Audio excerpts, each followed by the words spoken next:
Hello दोस्तों, आपका फिर से स्वागत है। पिछले वीडियो में हमने अध्याय 1 से 30 तक पूरा किया था। आज हम अध्याय 31 से 42 तक पूरा करेंगे। मुझे उम्मीद है कि आपको यह वीडियो पसंद आएगा।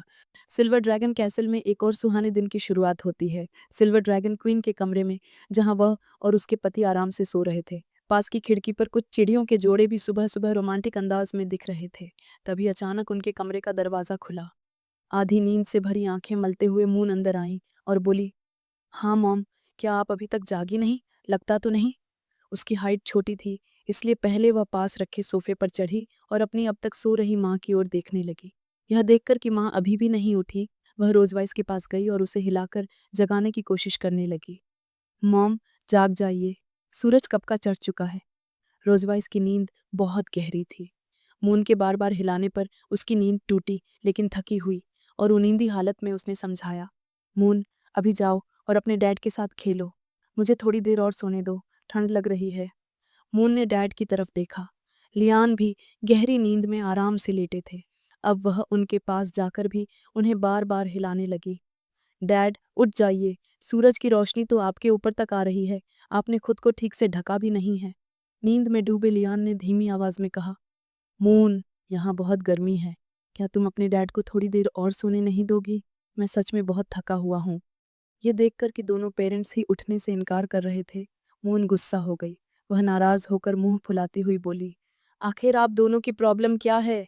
अगर आप ऐसे ही सारा दिन बस एक दूसरे से चिपके सोते रहेंगे तो मून के साथ कौन खेलेगा? उसने देखा कि लियान ने रोजवाइस को कसकर पकड़ रखा था और रोजवाइस भी उनसे चिपकी हुई थी, मानो दोनों एक दूसरे की गर्माहट महसूस कर रहे हों। तभी मून की नज़र उनके शरीर पर पड़े अजीब लाल निशानों पर गई। असल में वे लव बाइट्स थे, पर मून को यह पता नहीं था। हैरानी से उसने सोचा, मैंने पहली बार मॉम और डैड को इतना प्यार करते हुए देखा है, लेकिन इनके शरीर पर इतने सारे निशान क्यों हैं? ये तो चोट जैसे लग रहे हैं। थोड़ी देर सोचने के बाद उसने खुद ही नतीजा निकाला। हाँ, ये तो ज़रूर कीड़ों का काम है। कल रात जंगल में गए थे तो कीड़ों ने काट लिया होगा, तभी तो शरीर पर निशान पड़ गए। फिर वह फटाफट आसपास की दराजों में दवा ढूंढने लगी। रोजवाइस ने पहले उसे बताया था कि कीड़ों के काटने पर कौन सी दवा लगानी चाहिए। उसे एक ड्रैगन बाम मिल गया जो ऐसी एलर्जी को जल्दी ठीक कर देता था। गर्व से भरी मून अब बेड पर खड़ी हो गई और बोली, देखा मॉम डैड, मून कितनी कमाल की है। चिंता मत कीजिए, जब तक मेरी बड़ी बहन यहाँ नहीं है आपकी देखभाल करना मेरी जिम्मेदारी है कि मैं आपका ध्यान अच्छे से रखूं। और फिर वह सबसे पहले जाकर रोजवाइस के शरीर पर जहाँ जहाँ उसे निशान दिखे वहाँ वहाँ दवा लगाती है। उसके बाद वह फटाफट लियोन के पास भी जाती है और बिल्कुल वैसा ही करती है। वह देखती है कि लियोन के गले तक भी निशान बने हुए हैं। दवा लगाने पर दोनों को थोड़ी गुदगुदी तो होती है, लेकिन गहरी नींद में होने की वजह से उनकी नींद नहीं खुलती। इसी तरह समय बीतता है और आखिरकार थकान दूर होने के बाद लियोन की भी आंखें खुल जाती हैं। आंखें मलते हुए वह उठकर सामने देखता है तो रोजवाइस पहले से ही जाग चुकी होती है और उसके चेहरे पर किसी अजीब से हरे रंग का तरल लिक्विड लगा होता है। वह तरल उसके पूरे चेहरे और शरीर पर जगह जगह फैला हुआ था। रोजवाइस बिल्कुल चुपचाप बैठी लियोन का भरा हुआ चेहरा देख रही थी। लियोन को यह देख हंसी आ जाती है और वह मजाक उड़ाते हुए कहता है, ड्रैगन क्वीन, जरा अपना चेहरा तो देखो, पूरी तरह से भर रखा है।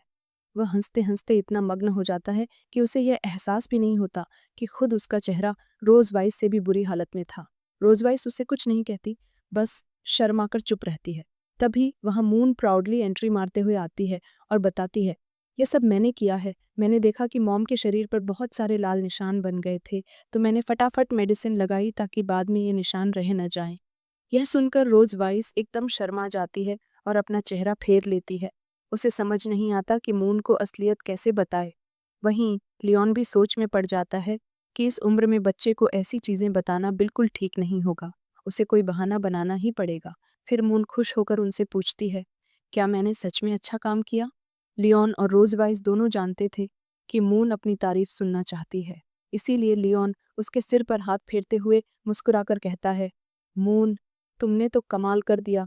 अगर तुम ऐसा नहीं करती तो शायद ये निशान हमेशा के लिए रह जाते। यह सुनकर मून और भी ज्यादा खुश हो जाती है और कहती है, अगर मुझे कभी मॉम या डैड के शरीर पर फिर से ऐसे निशान दिखे तो मैं दोबारा उन्हें ठीक करने में मदद करूंगी।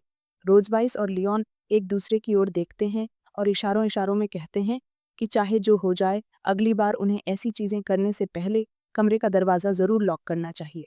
कुछ समय बाद डिनर के दौरान लियोन खुद रोज़वाइस के लिए खाना लाता है। कटोरी उठाकर वह मुस्कुराते हुए कहता है, आओ मुंह खोलो।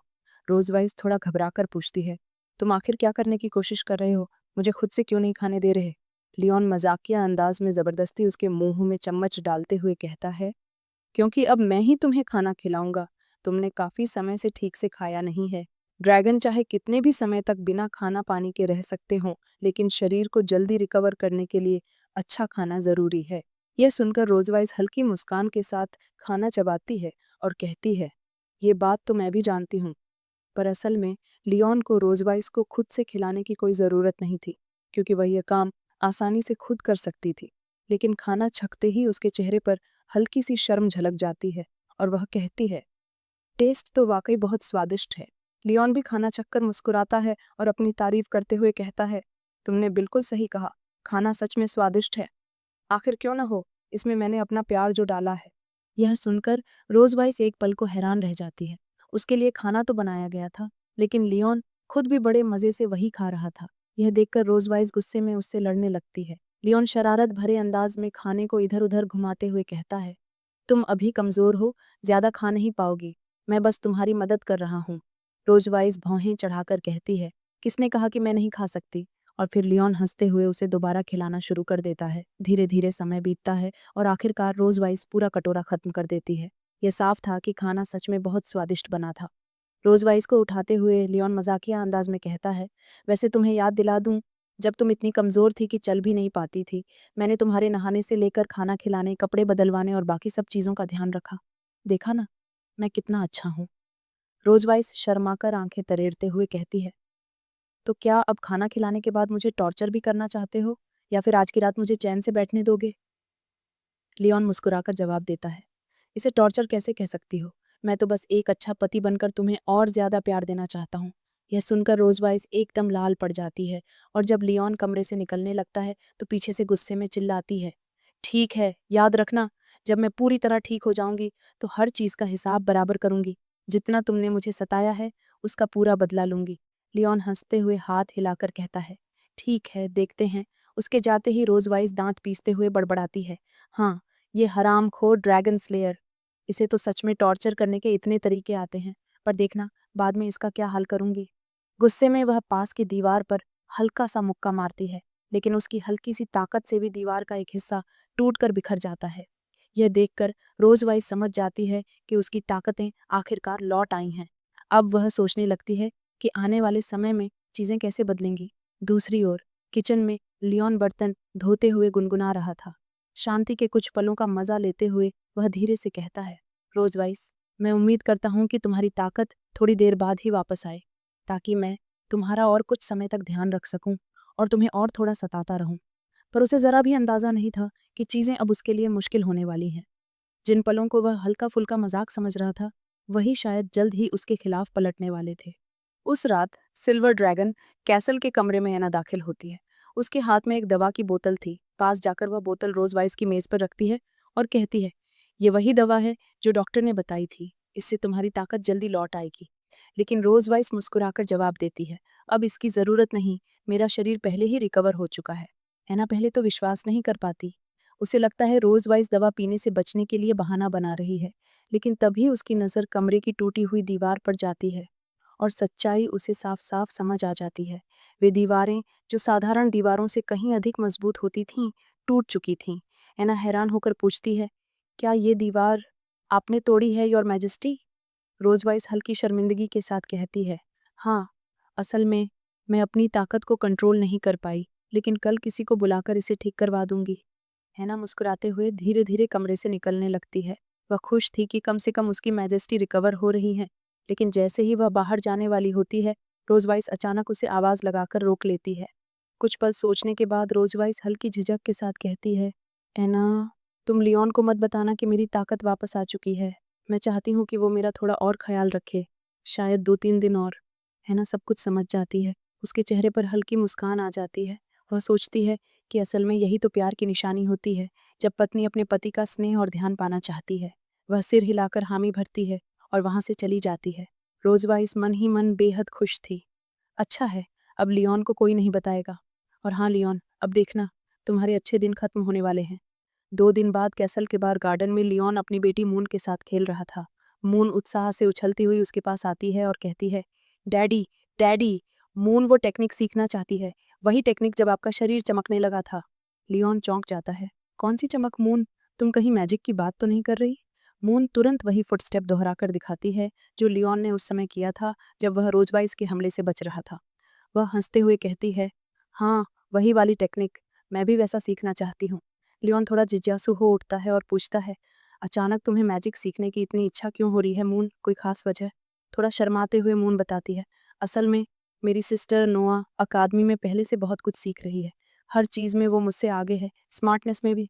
मैं अब और पीछे नहीं रहना चाहती। लियोन उसकी आंखों में झांकते हुए उसके विचार समझ जाता है। वह झुककर प्यार से पूछता है, तो तुम्हारा मतलब है कि तुम भी कुछ खास सीखकर कमाल करना चाहती हो ताकि अपनी बहन के बराबर खड़ी हो सको? मून तुरंत सिर हिलाती है और मुस्कुराती है। लियोन उसकी मासूम चाहत देखकर कहता है, जानती हो, घर में 2 बच्चे होने का सबसे अच्छा फायदा यही है कि वे एक दूसरे का ख्याल रखते हैं।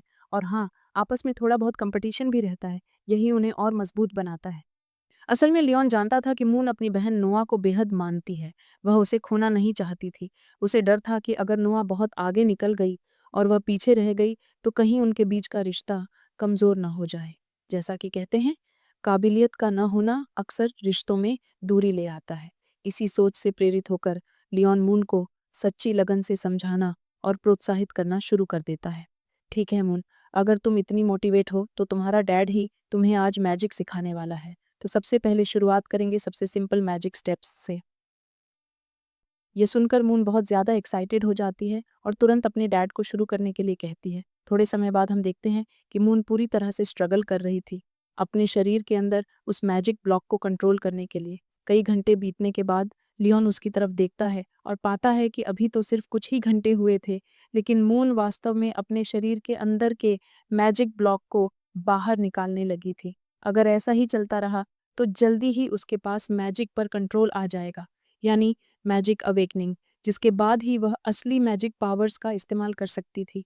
यहीं पर लियोन को लगने लगता है कि अब तक वह पढ़ाई, बुद्धि और ज्ञान के मामले में हमेशा सिर्फ नोहा की तारीफ करता था, सोचता था कि शायद वही उसकी असली जीनियस बेटी है। पर अब मैजिक को कंट्रोल करने के मामले में उसे लगने लगा कि मून भी वाकई में बहुत काबिल और जीनियस है। तभी अचानक मून के पेट से गुड़गुड़ की आवाज़ आती है, यानी लंबे समय से ट्रेनिंग करने के बाद अब उसे भूख लग चुकी थी। वो अपने डैड से कहती है, डैडी, मून के अंदर अब बिल्कुल भी ताकत नहीं बची है, तो क्यों ना हम कोई स्वादिष्ट खाना खाने चलें। यह सुनकर लियोन हंसते हुए कहता है, खैर, बाकी चीज़ों में टैलेंटेड हो या ना हो, लेकिन एक बात तो पक्की है कि मेरी यह बेटी भूख लगने और खाने में सबसे ज़्यादा टैलेंटेड है। फिर आज की ट्रेनिंग को यहीं ख़त्म करते हुए लियोन मून का हाथ पकड़ता है और उसे नाश्ता करवाने के लिए बाहर ले जाता है। मून वैसे भी खुश थी क्योंकि इतनी मेहनत करने के बाद उसे जो भी स्वादिष्ट खाना मिलेगा उसका मज़ा दोगुना हो जाएगा। समय बीत जाता है और रात के समय रोजवाइस के कमरे में हम देखते हैं वह अपने बिस्तर पर आराम से बैठी थी। तभी एना कपड़े में ढककर कुछ सामान लेकर आती है और रोजवाइस से कहती है कि महारानी, आपने जो सामान मंगवाया था वो मैं ले आई हूँ। ये सुनकर रोजवाइस खुश हो जाती है और उससे कहती है कि सामान थोड़ी देर साइड में रख दे क्योंकि लियोन अब पक्का आने ही वाला होगा। और वाकई उसकी बात सच हो जाती है। तभी अचानक एंट्री मारते हुए चिल्लाता हुआ लियोन अंदर आता है। वह पूरे जोश में रोजवाइस से पूछता है, मेरी प्यारी वाइफ, मैं घर आ गया, क्या तुमने मुझे याद किया? ये देखकर एना भी मुस्कुरा देती है कि लियोन उसकी महारानी से कितना प्यार करता है। तभी रोजवाइस तुरंत एना से कहती है कि आज के लिए उसका काम काफ़ी हो गया है, अब वह जाकर आराम कर सकती है। एना उसकी बात मानकर कमरे से बाहर चली जाती है। लियोन देखता है कि एना जाते हुए भी काफ़ी खुश थी। उसे याद आता है कि एना ने पहले बताया था कि रोज़ वाइस को पूरी तरह ठीक होने में अभी 5 दिन और लगेंगे। ये सोचकर लियोन और भी खुश हो जाता है, क्योंकि इसका मतलब था कि उसके पास रोज़ वाइस को टॉर्चर करने के लिए अभी और दिन बचे हैं। अब सामने खड़े होकर लियोन पूछता है, क्या हुआ रोज़? तुम काफ़ी थकी हुई लग रही हो। अगर तुम्हें कहीं दर्द हो रहा है तो मैं तुम्हें मसाज करने के लिए बिल्कुल तैयार हूँ। उसके हाथों के इशारों से रोज़वाइस अच्छे से समझ जाती है कि लियोन का असली मतलब क्या था। वह हल्के से मुस्कुराकर कहती है, अगर ऐसा ही है तो क्यों ना तुम मुझे आज बताओ कि आखिर तुम्हें अपने साम्राज्य का सबसे ताकतवर ड्रैगन स्लेयर क्यों कहा जाता है?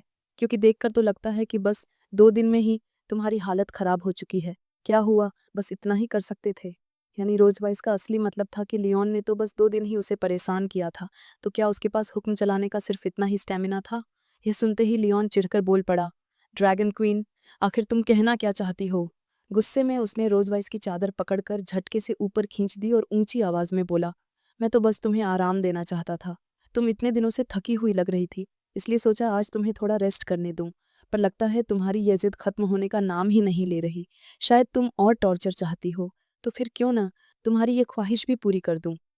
लियोन उसका चेहरा छूते हुए और करीब झुकते हुए धीमे स्वर में बोला, तुम्हारी जुबान तो काफी तेज है, अब देखते हैं तुम्हारा शरीर भी उतना ही मजबूत है या नहीं। यह कहकर वह अपने कपड़े उतारने लगा और रोज वाइस को चेतावनी दी, तुम्हें मुझे उकसाना भारी पड़ेगा, अब तुम पछताओगे। लेकिन लियोन की बात पूरी होने से पहले ही रोजवाइस हल्की सी मुस्कुराई और बोली, मैं अपने फैसलों पर कभी पछताती नहीं। अगले ही पल उसने अपनी लंबी ड्रैगन टेल को सांप की तरह घुमाकर लियोन को जकड़ लिया। लियोन हैरान रह गया, क्योंकि एक तेज झटके के साथ उसका पूरा शरीर खिंचकर उसकी ओर चला गया। पल भर में रोज वाइस ने लियोन को उठाया और जोर से बिस्तर पर पटक दिया। लियोन समझ ही नहीं पाया कि रोज ने इतनी आसानी से ऐसा कैसे कर दिखाया। उससे पहले कि वह उठ पाता, रोज वाइस तेजी से उसके ऊपर चढ़कर उसके सीने पर बैठ गई। उसके चेहरे पर आत्मविश्वास और मुस्कुराहट झलक रही थी। लियोन उसकी ताकत देखकर समझ गया, तो तुम पूरी तरह रिकवर हो चुकी हो? अगर पहले से ही ठीक थी तो इतने दिन से ये नाटक क्यों कर रही थी? रोज वाइस ने उसकी ओर इशारा करते हुए कहा, चुप मेरे प्यारे ड्रैगन स्लेयर, कैदियों का जुबान चलाने का हक नहीं होता। इतना कहकर उसने पास रखी उस ट्रे की ओर हाथ बढ़ाया जिसे एना लेकर आई थी। कपड़ा हटते ही लियोन की आंखें चौड़ी हो गईं। उसमें हथकड़ियां और मारने के लिए स्टिक्स वगैरह रखे थे, जो देखकर घबराया लियोन अपने मन ही मन कह रहा था, ये आखिर कैसी चीज है? इसने इतना अजीब सामान कब तैयार किया और अब इसका क्या प्लान होगा? अगले ही पल हम देखते हैं कि रोज लियोन के हाथों को हथकड़ियों में जकड़ देती है, उसे आधा निर्वस्त्र कर बिस्तर पर बिठा देती है और आंखों पर पट्टी भी बांध देती है, ताकि वह जान ही ना पाए कि उसके साथ अब क्या होने वाला है। उस समय लियोन को एहसास हो चुका था कि उसने खुद को किसी ड्रैगन के नहीं, बल्कि किसी शेर के आगे डाल दिया है। क्योंकि कहानियों में चाहे ड्रैगन का बदला कैसा भी बताया गया हो, लेकिन शेर तो अपना बदला बेहद खूंखार अंदाज में लेता है। रोज अब बड़े प्यार से लियोन को समझाती है कि उसे जरा भी संघर्ष नहीं करना चाहिए। इस पर परेशान लियोन गुस्से से कहता है, क्या तुम इतनी बेरहम हो? क्या तुम मुझसे कन्फेशन निकलवाने के लिए मुझे तोड़ने का इतना घटिया तरीका अपना रही हो?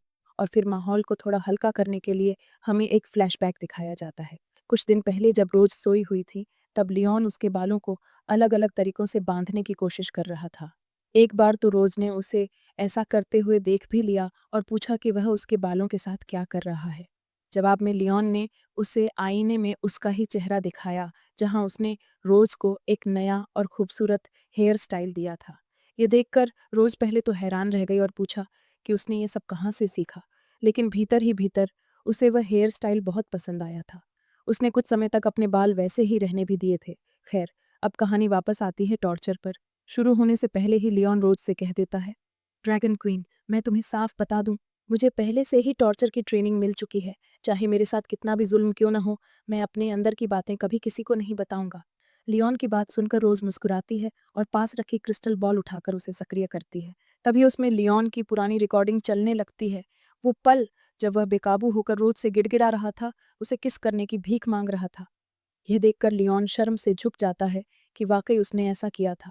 रोज उसकी हालत देखकर मुस्कुराती है और पूछती है, तो बताओ लियोन, ये आवाज सुनकर तुम्हें क्या लगता है? कौन था वो जो मुझसे भीख मांग रहा था? आंखों पर पट्टी होने की वजह से लियोन ठीक से देख तो नहीं पा रहा था, लेकिन अपनी ही आवाज पहचानते हुए बुरी तरह शर्मिंदा हो जाता है। घबराकर वह बहाना बनाता है, नहीं, ये आवाज बस मेरी जैसी लगती है। तुमने पक्का कोई आई का इस्तेमाल किया होगा। ये मैं हो ही नहीं सकता। लेकिन रोज जानती थी कि लियोन कितना जिद्दी इंसान है, इसलिए वह उसकी आंखों की पट्टी थोड़ा हटाकर उसे सच्चाई दिखा देती है। आवाज के साथ साथ दृश्य में भी वही था, लियोन खुद, जो गिड़गिड़ाकर कह रहा था कि वह रोज को किस करना चाहता है, उसकी बाहों में आना चाहता है और उसके साथ एक होना चाहता है। उसके अपने ही पुराने शब्द अब उसके कानों में जहर की तरह चुभ रहे थे। लियोन पूरी तरह टूट चुका था। तंग आकर उसने हाथ जोड़कर रोज के सामने झुकते हुए कहा कि उसे सब कुछ याद आ चुका है, इसलिए अब रोज वाइस को बार बार वह सब सुनाने की जरूरत नहीं। ये सुनकर रोज वाइस के चेहरे पर एक संतोष भरी मुस्कान आ गई। वह खिलखिलाती हुई बोली, तो अब वक्त आ गया है मेन कोर्स का। उसने वही स्टिक उठाई जो उसने पहले मंगवाई थी और लियोन की ओर देखते हुए कहा, अगर तुम्हें सब याद आ चुका है तो अब तुम्हें उस रात की सारी बातें मुझे दोहरानी होंगी, सिर्फ एक बार नहीं, बार बार, जब तक मैं पूरी तरह संतुष्ट ना हो जाऊं। स्टिक से उसका चेहरा ऊपर उठाते हुए उसने कहा, और अगर तुम बीच में कोई भी डायलॉग भूल गए तो मैं तुम्हारी मदद करूंगी याद दिलाने के लिए। यह कहते ही उसने अचानक जोर से स्टिक उसके सिर पर दे मारी। इसके बाद घंटों तक उनका रोल प्ले चलता रहा। कुछ समय बाद हम देखते हैं कि लियोन बिस्तर पर लेटा हुआ है। उसकी आंखों से आंसू बह रहे हैं, शरीर पर वेब के बने हुए निशान साफ नजर आ रहे हैं। रोज वाइस ने उसे पूरी तरह निचोड़ दिया था। वह निराश नजरों से खिड़की की ओर देखता है, जहां रोज अभी भी सोने की तैयारी में नहीं थी। तभी एक छोटा सा ड्रैगन एक पत्र लेकर आता है, जिसे रोज गंभीरता से पढ़ने लगती है। लियोन नोटिस करता है कि रोज के चेहरे का भाव अचानक बहुत गंभीर हो गया है। वह पूछ बैठता है, क्या ये लेटर एकेडमी से है? इतनी रात गए उन्होंने हमें क्यों लिखा होगा? रोज उसकी ओर देखते हुए बताती है, कल सुबह हमें तुरंत एकेडमी जाना होगा, वहां से संदेश आया है। नोहा का किसी से झगड़ा हो गया है और उसमें हाथापाई तक हो गई थी। ये सुनकर लियोन घबराकर उठ बैठता है। क्या? मैंने माना कि उसे पीछे हटने के लिए नहीं कहा था, लेकिन उसने इतनी जल्दी गार्ड तक बना लिया। अगली सुबह हमें वाइस प्रेसिडेंट विल्सन का ऑफिस दिखाया जाता है, जहां लियोन और रोज वाइस पहुंच चुके हैं। थोड़ी देर बाद नोहा को भी वहां बुलाया जाता है। वह गंभीर मुद्रा में खड़ी होती है, लेकिन गौर करने पर दिखता है कि उसके शरीर पर कहीं भी चोट के निशान नहीं हैं। फिर वहां 3 और बच्चे आते हैं, वही जिनसे नोहा की लड़ाई हुई थी। उन तीनों की हालत खराब थी, चोटें साफ दिख रही थीं। आश्चर्य की बात यह थी कि वे नोहा से बड़े थे, लड़के थे, और उनमें से एक तो रॉयल फैमिली से लगता था। विल्सन लियोन और रोज को समझाते हैं कि उन्होंने उनके पेरेंट्स को बुलाया है ताकि इस झगड़े को सुलझाया जा सके और दोनों तरफ के बच्चों को सबक सिखाया जा सके।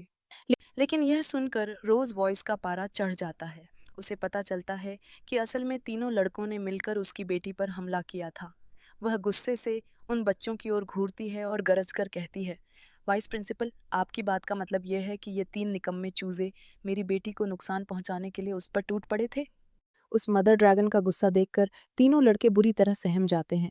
लियोन चारों तरफ से अपनी बेटी को ध्यान से देखने लगा और घबराते हुए पूछ बैठा, नोहा, तुम्हें कहीं चोट तो नहीं लगी ना? नोहा ने हल्की सी मुस्कान के साथ बात टालने की कोशिश की, लेकिन लियोन ने फिर भी उसे सिर से पांव तक ध्यान से चेक किया। तब जाकर उसे यकीन हुआ कि नोहा सच कह रही थी, उसे एक भी चोट नहीं आई थी। इसके बाद विल्सन गंभीर आवाज में आगे समझाने लगा, असल में यहाँ सच्चाई यह है कि पिटाई नोहा को नहीं हुई, बल्कि इन तीनों लड़कों को हुई है, और उनकी ये हालत आपकी बेटी ने की है। यह सुनकर तीनों लड़के शर्म से सिर झुका लेते हैं। उनकी आंखों में गुस्सा और अपमान साफ झलक रहा था, क्योंकि वे एक छोटी सी लड़की से हार गए थे। वहीं दूसरी तरफ रोज वाइस की आंखों में चमक आ गई। वह अंदर ही अंदर बेहद खुश हो रही थी कि उनकी बेटी इतनी ताकतवर है। उसका सोचना था, जब तक नोहा को चोट नहीं लगी तब तक बाकी सब मायने ही क्या रखता है। लियोन और नोहा एक दूसरे की तरफ देखते हैं। नोहा को लगता है कि उसके पिता कुछ कहना चाहते हैं। तभी लियोन प्राउड से अंगूठा उठाकर इशारा करता है और मुस्कुराते हुए कहता है, सच में मेरी बेटी कमाल है, मुझे तुम पर पूरा गर्व है। पिता की यह तारीफ सुनकर नोहा का चेहरा खिल उठता है। उसने भी गर्व से मुस्कुराते हुए उनकी ओर देखा, लेकिन तभी विल्सन के मन में चिंता बढ़ गई। वह सोच रहा था, यह तो बस बच्चों की आपसी लड़ाई है, जो ड्रैगन बच्चों में अक्सर होती रहती है। लेकिन मुश्किल ये है कि यह लड़ाई ककून बॉर्न ड्रैगन्स और वीवी पेरस ड्रैगन्स के बीच हुई है। फिर वह समझाने लगा, ड्रैगन्स के बच्चों का जन्म 2 तरीकों से होता है। पहला तरीका है ककून बॉर्न, इसमें बच्चा सीधे ड्रैगन फॉर्म में पैदा होता है, यानी अंडे से जन्म लेता है। दूसरा तरीका है वीवी पेरस, जिसमें बच्चा सामान्य तरीके से पैदा होता है। बड़े होकर दोनों में ज्यादा अंतर नहीं रहता, लेकिन बचपन में उनकी क्षमताओं में जमीन आसमान का फर्क होता है। ककून बॉर्न ड्रैगन्स अपनी ताकत सीधे अपनी माँ से पाते हैं। उनके पास शुरुआत से ही फिजिकल स्ट्रेंथ और कॉम्बैट स्किल्स होती हैं। दूसरी तरफ वीवी पेरस ड्रैगन्स को अपनी मैजिक शक्तियाँ जगाने के लिए समय और ट्रेनिंग की ज़रूरत होती है, यानी बच्चों के रूप में हमेशा ककून बॉर्न को एडवांटेज होता है। विल्सन ने गहरी सांस ली और नोहा की ओर देखते हुए कहा, लेकिन यहाँ मामला उल्टा है। नोहा वीवी पेरस ड्रैगन है, फिर भी वह सिर्फ 1 साल की उम्र में अकेले 3 ककून बॉर्न ड्रैगन्स को हरा चुकी है, वो भी उनसे उम्र में छोटी होने के बावजूद। मैं सोच भी नहीं पा रहा, बड़े होकर ये बच्ची कितनी ताकतवर बनेगी। इतना कहते ही ऑफिस का दरवाजा अचानक जोर से खुलता है। अंदर आते हैं 3 लोग। तीनों ही असल में उन लड़कों के पेरेंट्स थे। आगे आगे एक लाल बालों वाला ड्रैगन था, जिसने आते ही ऊंची आवाज में कहा, सुना है मेरे बेटे का किसी से झगड़ा हुआ है। कोई बात नहीं, जिसको उसने पीटा है उसका मेडिकल बिल मैं चुका दूंगा, तो मामला यहीं खत्म कर दीजिए। लेकिन जैसे ही उसकी और बाकी दोनों की नज़र अपने बच्चों पर पड़ी, उनके होश उड़ गए। उन्होंने देखा कि उनके ही बेटे चोट खाए हुए थे और बुरी तरह पिटे हुए थे। तीनों छोटे लड़के अपने अपने पेरेंट्स से लिपट गए और फूट फूट कर रोने लगे। Daddy, daddy. और यहाँ पर रोज ने लियोन को इशारा करते हुए कहा, यह लाल बालों वाला आदमी red flame dragon king Constantine clan का सदस्य है। रेड फ्लेम ड्रैगन क्लैन के लोग हमेशा गुस्से में रहते हैं और उनका एटीट्यूड ही अलग होता है। इनके साथ बातचीत करना बेहद मुश्किल होता है। यह सुनते ही लियोन हंसकर बोला, मैंने ऐसे न जाने कितने रेड फ्लेम ड्रैगन्स को मारा है। अगर उनकी लाशें इकट्ठी कर दी जाएं तो उन्हें रखने के लिए इस एकेडमी जितनी नहीं बल्कि 10 और जगह चाहिए होंगी। इतने में वह लाल बालों वाला ड्रैगन रोज की ओर देखता हुआ बोला, अरे यह तो सिल्वर ड्रैगन क्लैन की क्वीन है, लेकिन अफसोस क्वीन होकर भी तुम्हारे पास इतनी समझ नहीं कि अपने बच्चों की ठीक परवरिश कर पाती। तुम्हारी बेटी ने हमारे बच्चों को चोट पहुंचाई है। रोज गुस्से में कुछ कहने ही वाली थी कि लियोन ने हाथ उठाकर उसे रोका, पर वो लाल ड्रैगन वही नहीं रुका। वह ताने मारते हुए बोला, silver dragon clan red flame dragon clan की बराबरी कभी नहीं कर सकता। शायद इसी हीन भावना का गुस्सा तुम अपनी बेटी से हमारे बच्चों पर निकलवा रही हो। उसने रोज को अनदेखा करते हुए लियोन पर नजरें टिका दी और गरजा, अगर आज तुम्हारी बेटी ने मेरे बच्चे से माफी नहीं मांगी तो मैं तुम्हें अपने पैरों पर घर जाने नहीं दूंगा। लियोन ने व्यंग्य में हंसते हुए जवाब दिया, ओए ओए ओए, कौन घर नहीं जाएगा? और तू मुझे डराने की कोशिश कर रहा है? अगर वाकई मस्ती करनी है तो आजा, मेरे हाथ वैसे ही खुजला रहे हैं। दोनों के बीच तनाव बढ़ने ही वाला था कि तभी विल्सन ने जोर से टेबल पर हाथ पटका। बस, उसकी आवाज गूंज उठी, पहले बैठो और ध्यान से पूरी बात सुनो। सच जाने बिना आपस में लड़ने का क्या फायदा? फिर उसने पूरी घटना बताई। कल रात कैफेटेरिया में नोहा की प्लेट गलती से इस लाल बालों वाले लड़के से टकरा गई थी और उसकी शर्ट गंदी हो गई थी। इसके बाद ये तीनों लड़के कैफेटेरिया से निकलते वक्त नोहा को बैकयार्ड में घेर कर खड़े हो गए। बहस शुरू हुई और फिर झगड़ा हो गया। नतीजा, तीनों लड़कों की पिटाई। इसके बाद विल्सन ने उन तीनों लड़कों की ओर देखा। अगर तुम में से कोई और सच बताना चाहता है तो अभी बोलो। लेकिन तीनों लड़के डर के मारे खामोश रहे। तभी नोहा ने हाथ उठाया। मुझे कुछ बातें जोड़नी हैं, विल्सन ने नरमी से कहा। हाँ नोहा बेटा, जो भी बताना चाहो बताओ। नोहा ने गुस्से से लाल बालों वाले लड़के की तरफ देखा और बोली, सबसे पहले तो इसने जानबूझकर मुझे धक्का देकर भड़काया था। प्लेट का गिरना बस एक हादसा था। दूसरी बात, बैकयार्ड में इसने अपने दोनों साथियों के साथ मिलकर मुझे डराने की कोशिश की और मैंने सिर्फ अपना बचाव किया। उसी दौरान गलती से इसका हाथ टूट गया। उसने सीधा लाल बालों वाले लड़के की आंखों में झांकते हुए पूछा, बताओ, क्या मैं झूठ कह रही हूँ मिस्टर रेड? उसकी दहशत भरी नजरों से घबराकर वह लड़का अपने पिता के पीछे छुप गया और कांपते हुए बोला, नोहा जो कह रही है सब सच है। यह सुनकर उसका पिता शर्म से पानी पानी हो गया और गुस्से में दांत पीसते हुए बोला, तुम एक छोटी सी लड़की से इतना क्यों डर रहे हो? बेटे की हालत देखकर लियोन बीच में आया। उसने नोहा की तरफ देखते हुए गंभीर आवाज में कहा, नोहा, ये सारी बातें सुनने के बाद मुझे एक बात समझ आई है कि यहाँ कहीं ना कहीं तुमने भी गलती की है। नोहा अपने पिता की बात सुनकर थोड़ी घबरा गई। अगर डैड इतनी गंभीरता से कह रहे हैं तो शायद इसमें सच्चाई हो। शायद मैंने वाकई कुछ ऐसा किया है जो मुझे नहीं करना चाहिए था। तभी लियोन ने अपने पैर की ओर इशारा करते हुए कहा, अगली बार अगर ऐसा हादसा हो तो सबसे पहले उनके घुटनों पर लात मारना। नोहा हैरान होकर बोली, लेकिन घुटनों पर ही क्यों? क्या यह कोई वीक पॉइंट है? लियोन ने एकदम गंभीर होकर समझाया, हाँ, युद्ध के मैदान में मुझे पता चला कि रेड फ्लेम ड्रैगन क्लैन के लिए घुटनों की चोट बेहद खास और कमजोर जगह होती है। वहां चोट लगने के बाद उन्हें गिराना आसान हो जाता है। नोहा ने तुरंत ये सारी बातें अपनी डायरी में लिख लीं। उसे यकीन था कि यह जानकारी आगे चलकर बहुत काम आएगी। लेकिन यह सब सुनकर लाल बालों वाला ड्रैगन गुस्से से कांप उठा। उसने विल्सन की ओर इशारा कर कहा, प्रिंसिपल, आप देख रहे हैं ना, यह आदमी मेरी आंखों के सामने अपनी बेटी को सिखा रहा है कि वो मेरे बच्चे को कैसे पीटे। ऐसे बच्चों को सिर्फ माफी देकर कैसे छोड़ा जा सकता है? इन्हें तो स्कूल से बाहर निकाल देना चाहिए और इनके जैसे पेरेंट्स को भी। रोज का गुस्सा साफ झलक रहा था। वह कुछ बोलने ही वाली थी कि विल्सन बीच में आया और सख्त आवाज में बोला, ऑर्डर, यहाँ सभी पेरेंट्स को समझना होगा कि किसी बच्चे को एक्सपेल करना है या नहीं। ये फैसला पेरेंट्स का नहीं बल्कि अकेडमी का होगा। जज वही करेगा कि गलती किसकी थी। विल्सन आगे बोला, मुझे पहले से ही शिकायतें मिल रही थीं कि यह लाल बालों वाला लड़का अक्सर दूसरों को बुली करता है। कैफेटेरिया में मौजूद स्टूडेंट्स ने भी यही कहा कि पहले झगड़ा उसी ने शुरू किया था। नोहा ने जो किया वह सिर्फ और सिर्फ सेल्फ डिफेंस था। यह सुनकर लाल बालों वाला ड्रैगन बुरी तरह भड़क उठा। वाइस प्रिंसिपल, आपकी इतनी हिम्मत कैसे हुई? मेरी संतान की पिटाई हुई और आप उल्टा उस लड़की का बचाव कर रहे हो। क्या यह न्याय है? गुस्से में लियोन भी चिल्ला पड़ा। क्या सच में तुम्हें बिल्कुल शर्म नहीं आती? तुम्हारा बेटा मेरी बेटी से काफी बड़ा है, फिर भी 1 साल 2 महीने की बच्ची से हार गया और तुम दूसरों पर इल्जाम लगा रहे हो। फिर उसने ताना मारते हुए पूछा, बताओ जरा, तुम्हारे बेटे की उम्र क्या है? घबराया हुआ लाल बालों वाला ड्रैगन बड़बड़ाया, वो अभी 7 साल 11 महीने का है, यानी लगभग 8 साल का। लियोन ठहाका मारकर हंसा। 8 साल का लड़का और 1 साल की बच्ची से पिट गया। अगर मेरी ऐसी हालत होती तो मैं तो शर्म से जमीन में गड़ जाता। उसकी यह बात सुनकर वह आदमी आपे से बाहर हो गया। उसने गुस्से में चिल्लाते हुए कहा, लियोन तो वैसे भी निकम्मा है, जिसके पास अपनी टेल दिखाने की भी हिम्मत नहीं, वो दूसरों को क्या सिखाएगा। सच तो यह है कि तुम एक लो लेवल परिवार से हो, तुम्हारी बीवी और तुम्हारी बेटी सब निकम्मे हैं। लेकिन उससे पहले कि वह और कुछ कहता, लियोन ने झपट कर उसकी उंगली पकड़ी और मरोड़ दी। लियोन ने उसकी उंगली मरोड़ते हुए गुस्से से कहा, मेरे खिलाफ जो कहना है कह ले, लेकिन मेरी पत्नी और मेरी बेटी के खिलाफ बोलने की तेरी हिम्मत कैसे हुई? उनके लिए गालियां देने की तेरी औकात नहीं है। यह नज़ारा देखकर रोज हल्का सा मुस्कुराई। उसे लगा कि लियोन को गुस्सा सिर्फ इसलिए आया क्योंकि उस लाल बालों वाले ने नोहा के बारे में कुछ कहा था। पर उसे कहाँ पता था कि असल में लियोन तो अपनी पत्नी पर हुए अपमान को भी बर्दाश्त नहीं कर पा रहा था। अपनी उंगली छुड़ाकर वह लाल बालों वाला चीखा, हरामखोर लो लेवल ड्रैगन, तेरी हिम्मत कैसे हुई मुझ पर हमला करने की? क्या तुझे पता भी है मैं कौन हूँ? मैं रेड फ्लेम ड्रैगन क्लैन का ड्यूक हूँ। हमारा लीडर कॉन्स्टेंटाइन है, जो चाह ले तो तुम्हारी पूरी फैमिली को मिटा दे।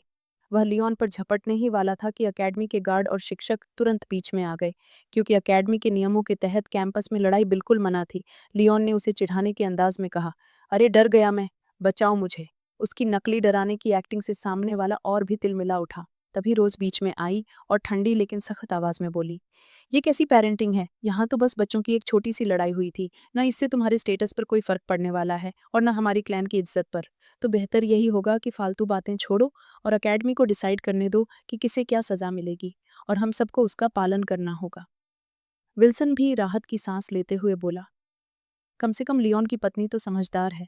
अब आप सब साफ सुन लो, अगर यहाँ किसी ने दोबारा हाथापाई करने की कोशिश की तो दोनों ही बच्चों का स्टेटस छीन लिया जाएगा और उन्हें अकेडमी से निकाल दिया जाएगा।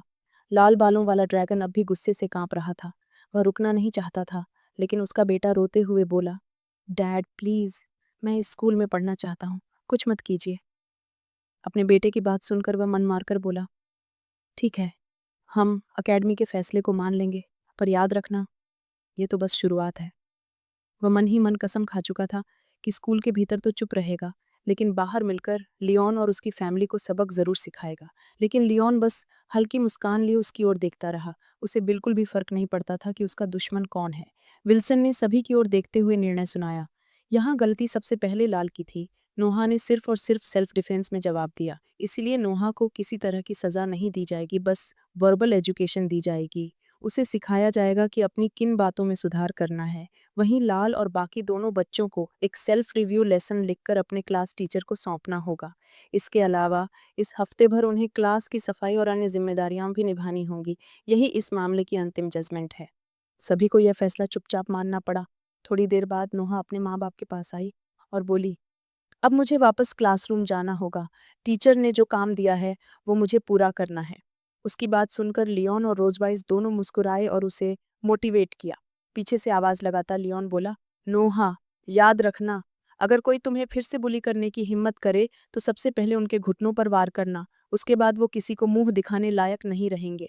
लियोन की यह भड़काऊ बात खत्म भी नहीं हुई थी कि अचानक पीछे से आवाज आई, मिस्टर लियोन। वो विल्सन था। लियोन सकपकाकर मुड़ा, मन ही मन सोचने लगा, हे भगवान, कहीं उसने मेरी बातें सुन तो नहीं ली। घबराकर उसने पूछा, जी प्रिंसिपल, आपको मुझसे कुछ काम था? विल्सन ने गंभीर नजरों से उसे देखा और कहा, हाँ, हम अक्सर मिले हैं, लेकिन हर बार मेरे मन में एक सवाल रहा है। क्या आप उसका उत्तर देंगे? आखिर आप हमेशा अपनी ड्रैगन टेल क्यों छुपाते हैं? लियोन के चेहरे का रंग उड़ गया। ओह नहीं, कहीं इसे पता तो नहीं चल गया कि मैं असल में इंसान हूँ? अगर ये सच बाहर आ गया तो सब खत्म हो जाएगा। उसके जवाब देने से पहले ही रोज बीच में बोल पड़ी। मुस्कुराते हुए उसने कहा, असल में मेरा हस्बैंड कोई नोबल ड्रैगन नहीं है, वो बस एक साधारण ड्रैगन है। कोई ऊंची फैमिली से उसका रिश्ता नहीं है। शायद इसी वजह से वो अपनी टेल को छुपा कर रखता है। लेकिन मुझे इससे कभी फर्क नहीं पड़ा, क्योंकि हमारी शादी तो लव मैरिज थी, और जैसा कि कहते हैं, प्यार अंधा होता है। विल्सन ने हंसते हुए जवाब दिया, मुझे सच मानना मुश्किल हो रहा है, क्योंकि आपका कॉम्बिनेशन इतना कमाल का निकला कि आपने ऐसे बच्चों को जन्म दिया जिनसे बाकी नोबल फैमिली वाले बच्चे भी मुकाबला नहीं कर सकते। सच कहूँ तो अकेडमी आपके हर एक बच्चे को एनरोल करने के लिए तैयार है। सीधे शब्दों में कहें तो विल्सन का मतलब साफ था। लियोन और रोजवाइस जितने ज़्यादा बच्चे करेंगे, ड्रैगन्स का भविष्य उतना ही मजबूत होगा। उनके बच्चे काबिलियत में इतने आगे हैं कि पूरा ड्रैगन क्लैन उनसे लाभान्वित होगा। लियोन और रोजवाइस ने एक दूसरे की तरफ देखा। विल्सन की बातों से साफ झलक रहा था कि वो उम्मीद कर रहा है कि उनका परिवार जल्दी ही और बड़ा हो जाएगा। इसके बाद विल्सन अचानक गंभीर हो गया। उसने सीधे लियोन की आंखों में देखते हुए कहा, और जब नोहा ग्रेजुएट होगी तो यकीन मानिए वो इतनी ताकतवर बन जाएगी कि अकेले ही ड्रैगन क्लैंस को लीड कर पाएगी, यहाँ तक कि वह दर्जनों ड्रैगन स्लेयर्स को भी धूल चटा सकती है। लियोन अंदर ही अंदर हल्का सा कांप उठा। ये मुझे डरा रहा है क्या? सच में इतना सीरियस? लेकिन बाहर से उसने सिर्फ हल्की मुस्कान दिखाई। उनकी बातचीत कुछ देर और चलती रही। माहौल में एक अजीब सी गहराई थी। इसी बीच थोड़ी दूरी पर खड़ा रेड ड्रैगन क्लैन का एक ड्रैगन लगातार उनकी ओर घूर रहा था। उसकी निगाहों में साफ जलन और नफरत थी। कैसे विल्सन उनका इतना ध्यान रख रहा है? ये हक तो हमारे क्लैन का होना चाहिए था। वो और उसके दो साथी धीरे धीरे अकेडमी से बाहर निकल गए, लेकिन उनका इरादा बस चुपचाप जाने का नहीं था। उनके दिल में साफ साफ योजना बन चुकी थी। आज ही बाहर लियोन और उसके परिवार को सबक सिखाना है। उन्हें नीचा दिखाकर अपनी ताकत साबित करना है। कुछ समय बाद हम देखते हैं कि लियन और रोजवाइस काम निपटाकर अकेडमी के गेट पर आ पहुंचे हैं। दोनों आपस में हंसते खेलते उस पूरे अनुभव को दोहरा रहे थे जो अंदर हुआ था। तभी बाहर खड़े होकर वे देखते हैं कि वही तीनों बच्चों के माता पिता उनका इंतजार कर रहे थे, और उनके आगे वही लाल बालों वाला आदमी खड़ा था जो उन्हें रुकने का इशारा करता हुआ एटीट्यूड में बोलता है। वह ताने मारता है, मानो कह रहा हो कि बिना किसी मनोरंजन के तुम यहाँ से कैसे जा सकते हो। रोजवाइस सख्ती से पूछती है, आपको क्या चाहिए? अकेडमी ने पहले ही फैसला सुना दिया है कि किसे कौन सी सजा मिलेगी, यहाँ तक कि पेरेंट्स का हस्तक्षेप नहीं चलेगा। फिर आप क्यों आए हैं? लाल बालों वाले ड्रैगन ने ठसक से कहा कि ये बातें तो सार्वजनिक मंच पर इज्जत बनाए रखने के लिए कही जाती हैं, ताकि अकेडमी और उनके क्लैन की गरिमा बनी रहे और उनका अपमान न हो। फिर धीरे से लियन की तरफ इशारा करते हुए कहता है कि अब चूंकि हम अकेडमी के बाहर हैं, मामले को उसी तरह ठंडा करना चाहिए जैसा उनके क्लैन में किया जाता है। और वह रोजवाइस के कंधे पर उंगली रखते हुए चिल्लाता है कि वह उसके कमजोर सा हस्बैंड को चुनौती देना चाहता है। रोजवाइस आसपास निगाहें दौड़ाती है और पाती है कि पास पास कई ड्रैगन इकट्ठा हो गए हैं। सब उनकी ओर देख रहे हैं। माहौल दबाव भरा हो गया है। अगर वे चुनौती ठुकरा दें तो सिल्वर ड्रैगन क्लैन की इज्जत पर सवाल उठेंगे। यह अफवाह फैल जाएगी कि सिल्वर ड्रैगन युद्ध से डरते हैं। रोजवाइस को यह सोचकर झटका लगता है। उसे डर था कि लियन हार जाए। वह नर्वस हो उठती है, पर लियन शांत रहता है। लाल बालों वाला फिर ताने मारता है, तो सिल्वर ड्रैगन रानी, अब तुम इसे मना नहीं करोगी? रोजवाइस हल्के से लियन की तरफ इशारा करके पूछती है। लियन, ठीक तो है ना? तुम्हारी आधी ताकत भी अभी वापस नहीं आई है। तुम पक्का हो कि लड़ोगे? लियन मुस्कुराते हुए मुंह कसता है और कहता है, ये वही आदमी है जिसने खुद मेरे पास आकर मुझे लड़ने की चुनौती दी है। फिर मेरा फर्ज बनता है कि मैं उसका भरोसा तोड़ूंगा नहीं। हाँ, मैं लड़ने के लिए तैयार हूँ। रोजवाइस को अब यकीन हो गया कि लियोन पूरा कॉन्फिडेंट है। वह जानती थी कि वह यह कर भी लेगा, पर जाने से पहले उसने सावधानी से कहा, ठीक है, पर ज्यादा जोर न लगाओ। उसे ज्यादा बुरी तरह मत मार देना कि बाद में उसकी शक्ल दिखाने लायक भी ना रहे। लियन उस पर मुस्कुराकर कहता है, चिंता मत करो, मैं संभालूंगा। तभी नोहा बाहर की तरफ देखती है और पाती है कि कई बच्चे दौड़ते हुए बाहर निकल रहे हैं। वे चिल्ला रहे थे, बाहर बाहर, सामने गेट के पास ड्रैगन्स की लड़ाई होने वाली है। यह हलचल देख नोहा सोचती है, ऐसे वक्त पर बेवजह कौन लड़ेगा? पर समझदार होने के नाते उसे अंदाजा हो गया कि यही लाल बालों वाला ड्रैगन फिर से उसके परिवार से पंगा लेने आया होगा। वह भी झटपट वहां जाने के लिए तैयार हो गई। थोड़ी ही देर में अकेडमी के गेट के सामने भारी भीड़ इकट्ठी हो गई। स्टूडेंट, टीचर्स और कई दर्शक जमा हो गए थे। सब देखने के लिए उतावले थे कि दो अलग अलग क्लैन के ड्रैगन्स एक दूसरे के सामने कैसे खड़े होंगे। लाल बालों वाला ड्रैगन सामने खड़ा था और वह लियोन को निहारा। उसने देखा कि लियोन हल्की फुल्की एक्सरसाइज कर रहा है, लड़ने के लिए खुद को तैयार कर रहा था। इससे उसे और भी चिढ़ हो गई। ये कितना केयरफ्री लग रहा है, और ऊपर से उसकी हिम्मत तक नहीं होती अपनी टेल को दिखाने की। सच में मुझे समझ नहीं आ रहा कि यह बाहर से अपने आप को इतना सख्त क्यों दिखा रहा है। क्योंकि तुम्हारी बेटी ने मेरे बच्चे को पीटा, मैं अपने बेटे का बदला लूंगा। मैं तुझे पीट कर अपने बेटे को इंसाफ दिलाऊंगा और सिल्वर ड्रैगन क्लैन को हर जगह बदनाम कर दूंगा। लाल बाल वाला ड्रैगन अपनी बात जारी रखता है। फिर आगे कहता है, हम रेड फ्लेम ड्रैगन कभी कमजोरों को बुली करने में मजा नहीं लेते। अगर तू मेरे साथ 3 राउंड भी टिक गया तो मैं मान लूंगा कि ये लड़ाई तू जीत गया। उसकी लगातार बकवास से तंग आकर लियोन मुस्कुराया और बोला, भाई कितनी बकवास करेगा, कुछ काम भी आता है या बस भौंकना ही जानता है? यह कहकर उसने अपनी सबसे छोटी उंगली दिखा दी। यह हरकत देखकर लाल बाल और भड़क गया। वह गुस्से से चिल्लाया, लगता है कुछ लोगों को तब तक अकल नहीं आती जब तक उन्हें बुली न किया जाए। तभी उसने अपने फ्लेम ड्रैगन मैजिक का इस्तेमाल किया। आग से भरे मुक्के के साथ बिजली की तरह लियोन की ओर झपटा। लियोन बस चुपचाप खड़ा रहा, उसकी ओर आते वार को देखता रहा। और जैसे ही हमला करीब पहुंचा, उसने मजे से साइड लेते हुए हंसते हंसते उसे डॉज कर लिया। मन ही मन उसने सोचा, यह लाल बाल वाला तो अब तक जिन जिन ड्रैगन्स को मैंने बैटल पिट में हराया है, उनसे भी कहीं ज्यादा कमजोर निकला। लाल बाल पीछे संभलते ही है कि लियोन उसे हंसते हुए चिढ़ाता है। क्या हुआ भाई, ध्यान नहीं लगा? अभी तो 2 राउंड बाकी हैं, जरा और कोशिश कर लो, कोई घाटा नहीं होगा। इस भड़कावे को सुनकर लाल बाल गुस्से में दहाड़ा। हाँ, लड़ाई में बस बंदरों की तरह नाचना ही आता है क्या? अगर हिम्मत है तो ढंग से लड़, या फिर ये मत कहना कि तूने सिल्वर ड्रैगन क्वीन से शादी की है। ये जानते हुए कि लियोन की स्पीड से वह कैचअप नहीं कर सकता, लाल बाल ने गुस्से में जमीन पर मुक्का दे मारा। उसके साथ ही उसका फ्लेम मैजिक फट पड़ा।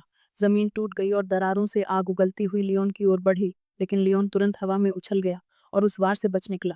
यही तो मौका था जिसका लाल बाल इंतजार कर रहा था, क्योंकि हवा में लियोन उसके सबसे ताकतवर स्पेशल अटैक से बच नहीं पाएगा। उसने अपने मुंह में बहुत ज्यादा ड्रैगन फ्लेम इकट्ठा किया और एक विशाल आग से भरा गोला सीधे लियोन की ओर फेंका। सभी दर्शक शौक होकर देख रहे थे।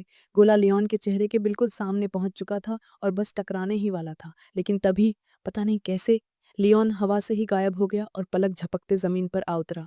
वह सहजता से उस आग के हमले को डॉज कर चुका था। लाल बाल को भी कुछ पल लगे यह समझने में कि आखिर हुआ क्या था। तभी नीचे से खड़े होकर लियोन मुस्कुराया और उसे तंज कसते हुए बोला। लियोन हल्की मुस्कान के साथ बोला, बस अब खेलने का समय खत्म, मजाक काफी हो गया, अब मेरी बारी है। उसने अपने तेज पैर से घूमकर सीधा लाल बाल ड्रैगन की टांग पर जोरदार किक मारी। किक लगते ही उसका बैलेंस बिगड़ गया और वह घुटनों के बल झुकने पर मजबूर हो गया। यही वही जगह थी जिसे पिछली बार लियोन ने नोहा को बताई थी, रेड फ्लेम ड्रैगन की सबसे बड़ी कमजोरी। लियोन ने पल भर भी गंवाए बिना झपट्टा मारा। वह बिजली की गति से उसके सामने पहुंचा, अपने मुक्के में हल्का सा मैजिक इकट्ठा किया और फिर पूरी ताकत से घूंसा सीधा उसके जबड़े पर दे मारा। धड़ाम, उसका जबड़ा चटक गया और वह लाल बाल ड्रैगन हवा में उड़ता हुआ दूर जा गिरा। यह नज़ारा देख सभी शॉकेड रह गए, मानो किसी चमत्कार का गवाह बन रहे हों। लियोन ने हाथ झाड़ते हुए तंज कसा, ओह, माफ करना, तुम्हें लगा होगा कि मैंने मैजिक इस्तेमाल किया, लेकिन वो तो बस दिखावा था। दरअसल तुम जैसे नालायक से लड़ने के लिए मुझे मैजिक की ज़रूरत ही नहीं है। यह सुनकर सबके चेहरों पर हैरानी छा गई। वास्तव में लियोन ने बिना असली मैजिक का प्रयोग किए ही उसे धराशायी कर दिया था। यह देखकर बाकी दोनों बच्चों के पिता, जो उस लाल बाल वाले लीडर के साथ खड़े थे, सहम गए। उनके चेहरे पर डर साफ झलक रहा था। अगर लीडर इतनी आसानी से हार गया तो हम दोनों का तो कोई सवाल ही नहीं उठता। लियोन ने उनकी ओर मुड़कर मुस्कुराते हुए कहा, लगता है तुम्हें अपने साथी की बड़ी चिंता है। क्यों ना उसकी इज्जत बचाने की कोशिश करो, चाहो तो दोनों साथ आ जाओ। दोनों ने तुरंत डर के मारे हाथ जोड़ दिए। न नहीं भाई, हमें अपनी जान और इज्जत दोनों प्यारी हैं। लियोन ने उन्हें घूरते हुए धमकाया। ठीक है, पर ध्यान रखना, अगर अगली बार तुम्हारे बच्चों ने मेरी बेटी को तंग किया तो ये बेइज्जती भी छोटी लगेगी। दोनों ने घबराकर लीडर को उठाया और वहां से भाग खड़े हुए। फिर वह तुरंत पीछे मुड़ा और रोजवाई से कहने लगा, चलो यहाँ से निकलते हैं, काफी कुछ हो गया यहाँ। उसी समय उसकी नज़र सीढ़ियों की ओर गई। वहां नोहा खड़ी थी, हाथ में एक बक्सा थामे हुए। लियोन चौंक गया और पूछा, नोहा, तुम यहाँ क्या कर रही हो? तुम्हें तो क्लास में होना चाहिए था। नोहा थोड़ी शर्माते हुए बोली, मैं तो बस यहाँ से गुजर रही थी, देखा कि बड़ी भीड़ लगी है, सोचा देख लूं क्या चल रहा है। फिर उसने बक्सा आगे बढ़ाते हुए कहा, ये मम्मी के लिए है। लियोन पूछता है कि आखिर इस बक्से में क्या है। रोजवाइस ने बक्सा खोला। अंदर एक बड़ी सी हार्ट शेप कुकी रखी थी, जिस पर नोहा बोलती है, टीचर ने कुकिंग क्लास में ये कुकी बनाना सिखाया था और मैं इस काम में अपनी पूरी क्लास में सिर्फ सेकंड ही आ पाई थी, इसलिए शायद ये ज़्यादा टेस्टी ना हो, पर अगर आप लोग चाहें तो ट्राई कर सकते हैं। रोजवाइस ने कुकी आधी की और लियोन को आधा देते हुए कहा, वो क्या कह रही थी? मेरी बेटी ने ये बनाई है, ज़रूर स्वादिष्ट ही होगी, चलो खाते हैं। लियोन ने कुकी खाई और कहा, तुम सही कहती हो, सच में स्वादिष्ट है। बेटा, तुमने बढ़िया किया। मैं पक्का कह सकता हूँ कि अगली बार तुम पक्का फर्स्ट आ जाओगी। नोहा ने बिना हिचकिचाहट के लियोन के करीब आती है और पहली बार अपने मुंह से उसकी तारीफ करती वो बताती है कि इस बार डैड बहुत ही ज़्यादा औसम थे और उनके लड़ने का तरीका एकदम कमाल का था। जो बात सुनकर लियोन एकदम खुश हो जाता है। नोहा ने बिना हिचकिचाहट आज उसकी साफ साफ इज्जत की थी। आखिर एक बाप को और क्या ही चाहिए जिससे खुश होकर वो अपने मन में कहता है, क्या सच में इस बात का मतलब है कि मेरी बेटी और मेरा रिश्ता और भी करीब हो गया, हमारा परिवार और भी नज़दीक हो रहा है। सच में ये तो कमाल है। वह हंस पड़ा और ऊंची आवाज में बोला, फिक्र मत करो नोहा, यहाँ पर तुम्हारे डैड से ताकतवर कोई नहीं है। चाहे कोई भी आ जाए मैं उसे संभाल लूंगा क्योंकि तुम्हारा डैड बहुत ही ज्यादा ताकतवर है। और फिर नोहा के सर को सहलाता वह उसे बताता है कि अगर अगली बार नोहा कोई भी फाइटिंग टेक्निक सीखना चाहती है तो वह उससे आकर पूछ सकती है और वह उसे लड़ने के लिए बेस्ट टेक्निक सिखाएगा। यहाँ रोज का चेहरा थोड़ा गंभीर हो गया क्योंकि उसका ध्यान लियोन के हाथ की ओर चला गया था। उसने देखा कि अभी अभी मारे गए मुक्के से लियोन के हाथ पर घाव हो गया था। शायद इसी बात को लेकर वह भीतर ही भीतर चिंतित थी। फिर हम ड्रैगन कैसल में लियोन के कमरे में लियोन को देखते हैं। लियोन एक अजीब सी किताब पढ़ रहा था जो उसकी नॉलेज बढ़ाने के लिए थी। पन्नों को देखकर अंदाजा लगाया जा सकता था कि वह छोटे ड्रैगन बच्चों के बारे में सीख रहा था। तभी अचानक उसे अपने दरवाजे पर नॉक की आवाज़ सुनाई देती है। दरवाज़ा खुलता है और अंदर रोज वाइस एंटर करती है। उसने बेहद खूबसूरत और लाजवाब सा आउटफिट पहन रखा था जिसकी जितनी तारीफ की जाए कम थी। उसके हाथ में एक मेडिकल बॉक्स भी था जिससे साफ पता चल रहा था कि वह लियोन की हालात देखने आई थी। इस तरह अचानक रोजवाइस को देखकर लियोन थोड़ा कंफ्यूज हो जाता है। वह किताब को एक तरफ रखता है और उसकी ओर देखते हुए पूछता है, इस समय तुम यहाँ क्या कर रही हो? क्या कोई ज़रूरी बात है जो तुमने पहले नहीं बताई? बिना कुछ बोले रोजवाइस सीधा उसके पास आती है और बगल के सोफे पर बैठ जाती है। हैरानी से उसके हाथ में पकड़े बॉक्स को देखता है, फिर उसके चेहरे पर नजर डालता है। मन ही मन सोचने लगता है, आखिर अब इसे कोई नई तरह का आइडिया तो नहीं आ गया था और यहाँ पर किसी नई तरह का टॉर्चर का प्लान जो कि अब अपने मजे के लिए वो उस पर आजमाने वाली थी। लेकिन तभी रोजवाइस हल्की शर्माहट के साथ उसकी ओर इशारा करती है। पहले तो लियोन कुछ समझ नहीं पाता जब तक कि वह धीरे से बोल नहीं देती, तुम्हारे हाथ पर चोट लगी थी ना, मैंने देखा था। अब लियोन को समझ आता है कि वह उसका हाथ दिखाने का इशारा कर रही थी। फिर अपना हाथ देखता हुआ लियोन हल्की हंसी के साथ जवाब देता है, अरे तुम इस छोटे से घाव की बात कर रही हो? ये तो मामूली चोट है। ऐसी तो लड़ाइयों में लगी ही रहती है और 2 दिन में खुद ब खुद ठीक भी हो जाएगी। लेकिन रोजवाइस का चेहरा गंभीर था। वह नहीं चाहती थी कि लियोन के शरीर पर और 2-3 दिन तक भी कोई घाव रहे। उसकी चिंता साफ झलक रही थी। वह हल्के लेकिन स्ट्रांग आवाज में कहती है, बस अब ज्यादा बातें मत करो, चुपचाप अपना हाथ मुझे दो। लियोन थोड़ा चौंकता है पर वह अपना हाथ आगे बढ़ा देता है। रोजवाइस उसका हाथ पकड़कर जबरदस्ती उस पर दवा लगाने लगती है। मरहम लगते ही घाव पर जलन होने लगती है और लियोन हल्की दर्द भरी आवाज निकालता है। लेकिन रोजवाइस तुरंत उसे टोक देती है, हिलो मत। रोजवाइस उसे एक ही पोजीशन पर रुकने को कहती है। लियोन उसकी ओर ध्यान से देखते हुए सोचने लगता है, ड्रैगन स्लेयर होने के नाते मेरी जिंदगी लड़ाइयों में ही बीती है। मेरे शरीर पर अनगिनत घाव हैं, लेकिन आज तक मैंने कभी भी उन पर ठीक से ध्यान नहीं दिया। क्या यह सच में मेरी जिंदगी में पहली बार है जब कोई मेरे घावों की इतनी परवाह कर रहा है और उन्हें ठीक करने की कोशिश कर रहा है? रोजवाइस जब दवा लगा रही थी तो लियोन उसके चेहरे को गौर से देख रहा था। उसकी नजरें साफ बता रही थीं कि वह इस काम को कितनी गंभीरता और सच्चाई से कर रही थी। उसके हाथों का स्पर्श महसूस करते ही लियोन को कुछ अजीब सा लगने लगा। रोजवाइस के हाथ गर्म और नरम थे, लेकिन उसकी उंगलियां हल्की हल्की ठंडी सी थीं। जहां भी वो छूती, लियोन के भीतर एक अलग सी बेचैनी पैदा हो जाती। उसे खुद समझ नहीं आता कि उसे इतने उल्टे सीधे रोमांटिक ख्याल क्यों आने लगे थे। इसलिए वह झट से रोजवाइस से अपना चेहरा दूसरी ओर घुमा लेता है और हल्का सा शर्माने लगता है, क्योंकि उसे उसके बारे में रोमांटिक से थॉट्स आ रहे, इसलिए वह उन भावनाओं को नज़रअंदाज करने की पूरी कोशिश करता है। यहाँ पर रोजवाइस भी हल्की सी लाल पड़ जाती है और मुस्कुराते हुए कहती है, आज की मदद के लिए मैं सच में तुम्हारी बहुत शुक्रगुजार हूँ। लियोन, जो पहले से ही थोड़ा शर्माया हुआ था, और भी हैरान होकर पूछ बैठता है, ये कैसी बातें कर रही हो? आखिर किस बात का शुक्रिया मान रही हो? आखिर अब मैंने ऐसा कमाल का क्या कर दिया? रोजवाइस बैंडेज काट कर उसके हाथ पर बांधते हुए उसे बताती है, लाल का बाप बहुत गुस्सैल ड्रैगन है। गुस्से में वह हमारे लिए बहुत मुश्किलें खड़ी कर सकता था, लेकिन तुमने हिम्मत दिखाई और खुद आगे बढ़कर नोहा और मुझे डिफेंड किया।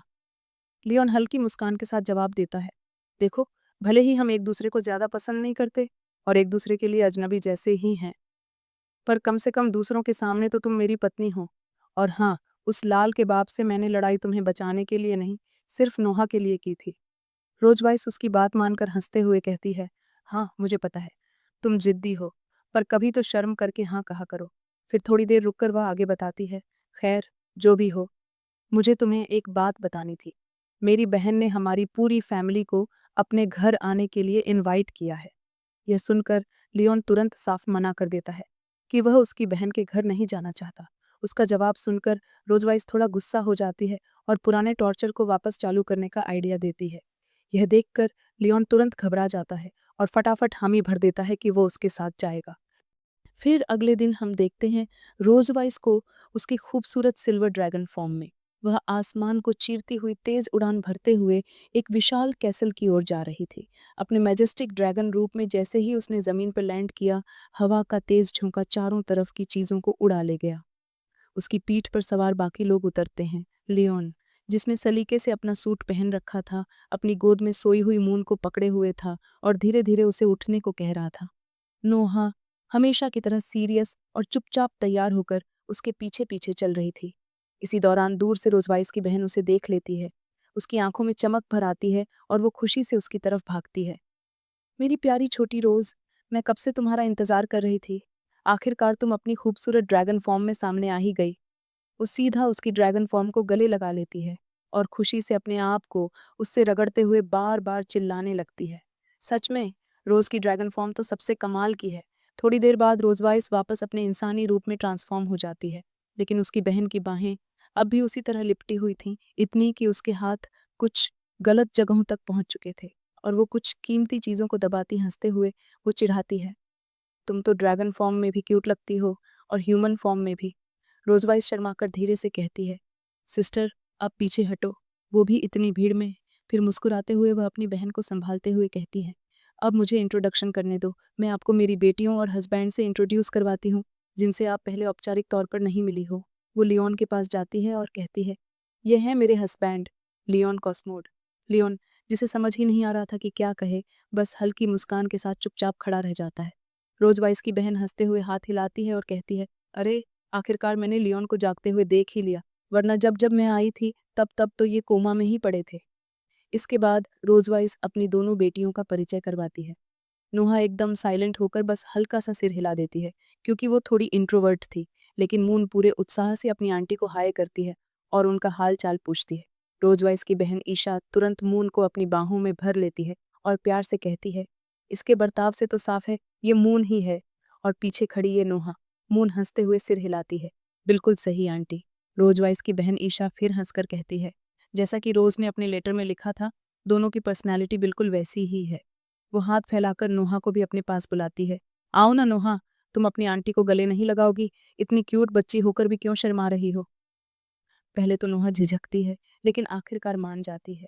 चाहे वो कितनी भी समझदार हो, पर प्यार की चाहत किस बच्चे को नहीं होती। दोनों बच्चियां उसकी बाहों में सिमट जाती हैं। उनकी आंटी कसकर उन्हें गले लगाती है और इन दोनों क्यूट बच्चियों के बीच में तो ईशा को एकदम संतुष्टि मिल रही थी। वह खुश होकर कहती है, मुझे तो ऐसा लग रहा है जैसे मैं अपनी ही बच्चियों को पकड़ रही हूँ।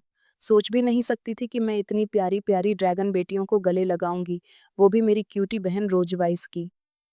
मैं तो सच में बहुत ही खुश हूँ। इसके बाद ईशा लियोन से कहती है कि उसने अपनी बहन के लेटर से उसे पता लगा था कि नॉर्मली लियोन ही था जो उन बच्चों का ध्यान रखता था। इसीलिए इस मेहनत के लिए वह लियोन को शुक्रिया करती है। लियोन मुस्कुराते हुए कहता है, अरे, ऐसा नहीं है कि मुझे सिर्फ बच्चों का ध्यान रखने में मज़ा आता है, बल्कि सच्चाई ये है कि ये दोनों मेरे ज़्यादा करीब हैं और मुझे सबसे ज़्यादा पसंद करते हैं। इस पर बीच में रोजवाइस बोल उठती है, अच्छा, आखिर ऐसा कब से हो गया? लियोन हल्की मुस्कान के साथ ताना मारता है, हनी, तुम सच में कितना अच्छा मजाक करती हो, लेकिन मजाक ऐसा किया करो जिस पर किसी को यकीन हो। रोजवाइस आंखें तरेरते हुए कहती है, ठीक है, मैं अभी दिखा दूंगी कि असली मजाक किसे कहते हैं। जिस पर लियोन भी चैलेंज लेते हुए कहता है, तो आ जाओ, देखते हैं कौन हार मानता है।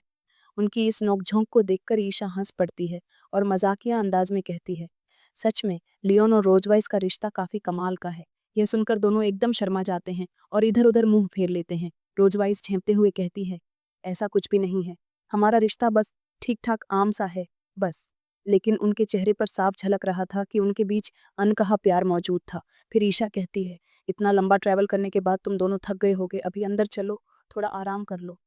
और फिर हम डिनर के बाद का सीन देखते हैं। ईशा फटाफट सोफे पर बैठे बच्चों के पास एक एल्बम लेकर आती है। उसके चेहरे पर शरारती मुस्कान थी और एकदम एक्साइटमेंट और खुशी में उनसे पूछती है, तो बच्चों, बताओ, तुम दोनों में से कौन देखना चाहेगा अपनी मम्मी की बचपन की तस्वीरें जब वो छोटी सी क्यूटी बच्ची थी? जिस बात पर मून तुरंत उछलकर हाथ खड़ा कर देती है, मैं मैं देखना चाहती हूँ।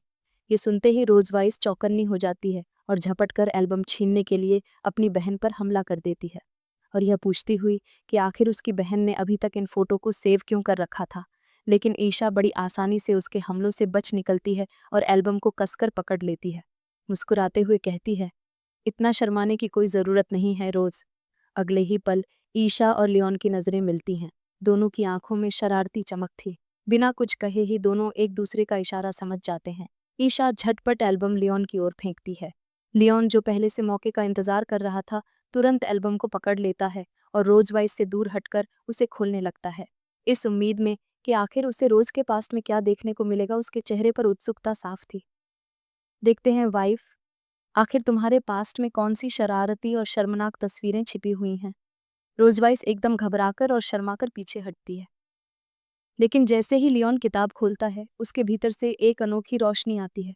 वो रोशनी सिर्फ लियोन के लिए थी। उसमें उसे रोजवाइस का एक ऐसा रूप दिखाई देता है जिसे उसने देखने का कभी सोचा भी नहीं था। कुछ पल तक तस्वीर को घूरने के बाद लियोन मुस्कुराकर रोजवाइस से कहता है, वाइफ, मुझे लगा नहीं था कि तुम्हारी भी इस तरह की कोई साइड होगी। रोजवाइस एकदम हड़बड़ा जाती है। आखिर लियोन ने कौन सी तस्वीर देख ली है? पीछे से मून उत्साह से बोल पड़ती है, डैड, मैं भी वो तस्वीर देखना चाहती हूँ। फिर सबकी नज़र उस तस्वीर पर जाती है जिसमें रोजवाइस ने स्कूल की यूनिफॉर्म पहन रखी थी। लियोन मुस्कुराते हुए कहता है, वाह, जब रोजवाइस स्टूडेंट थी तो कितनी खुश और एनर्जेटिक लगती थी। ईशा इस पर आगे बोलती है, ये तस्वीर तब की है जब वो स्टूडेंट रिप्रेजेंटेटिव थी और उसने एक कमाल की स्पीच दी थी।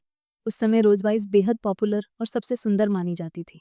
लियोन हल्की मुस्कान के साथ छेड़ते हुए कहता है, तस्वीर में तो तुम इतनी अच्छी और भली लग रही हो, तो फिर आखिर अब इतनी बेरहम और नकचड़ी क्यों हो गई हो।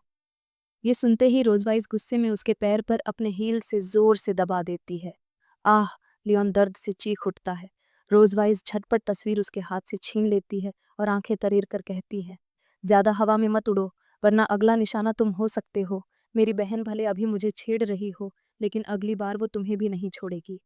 फिर ईशा बच्चों के सामने एल्बम खोलकर रख देती है और हंसते हुए कहती है, देखो, इसमें तुम्हारी मम्मी की और भी तस्वीरें हैं जब वो बिल्कुल तुम्हारी तरह छोटी सी बच्ची थी।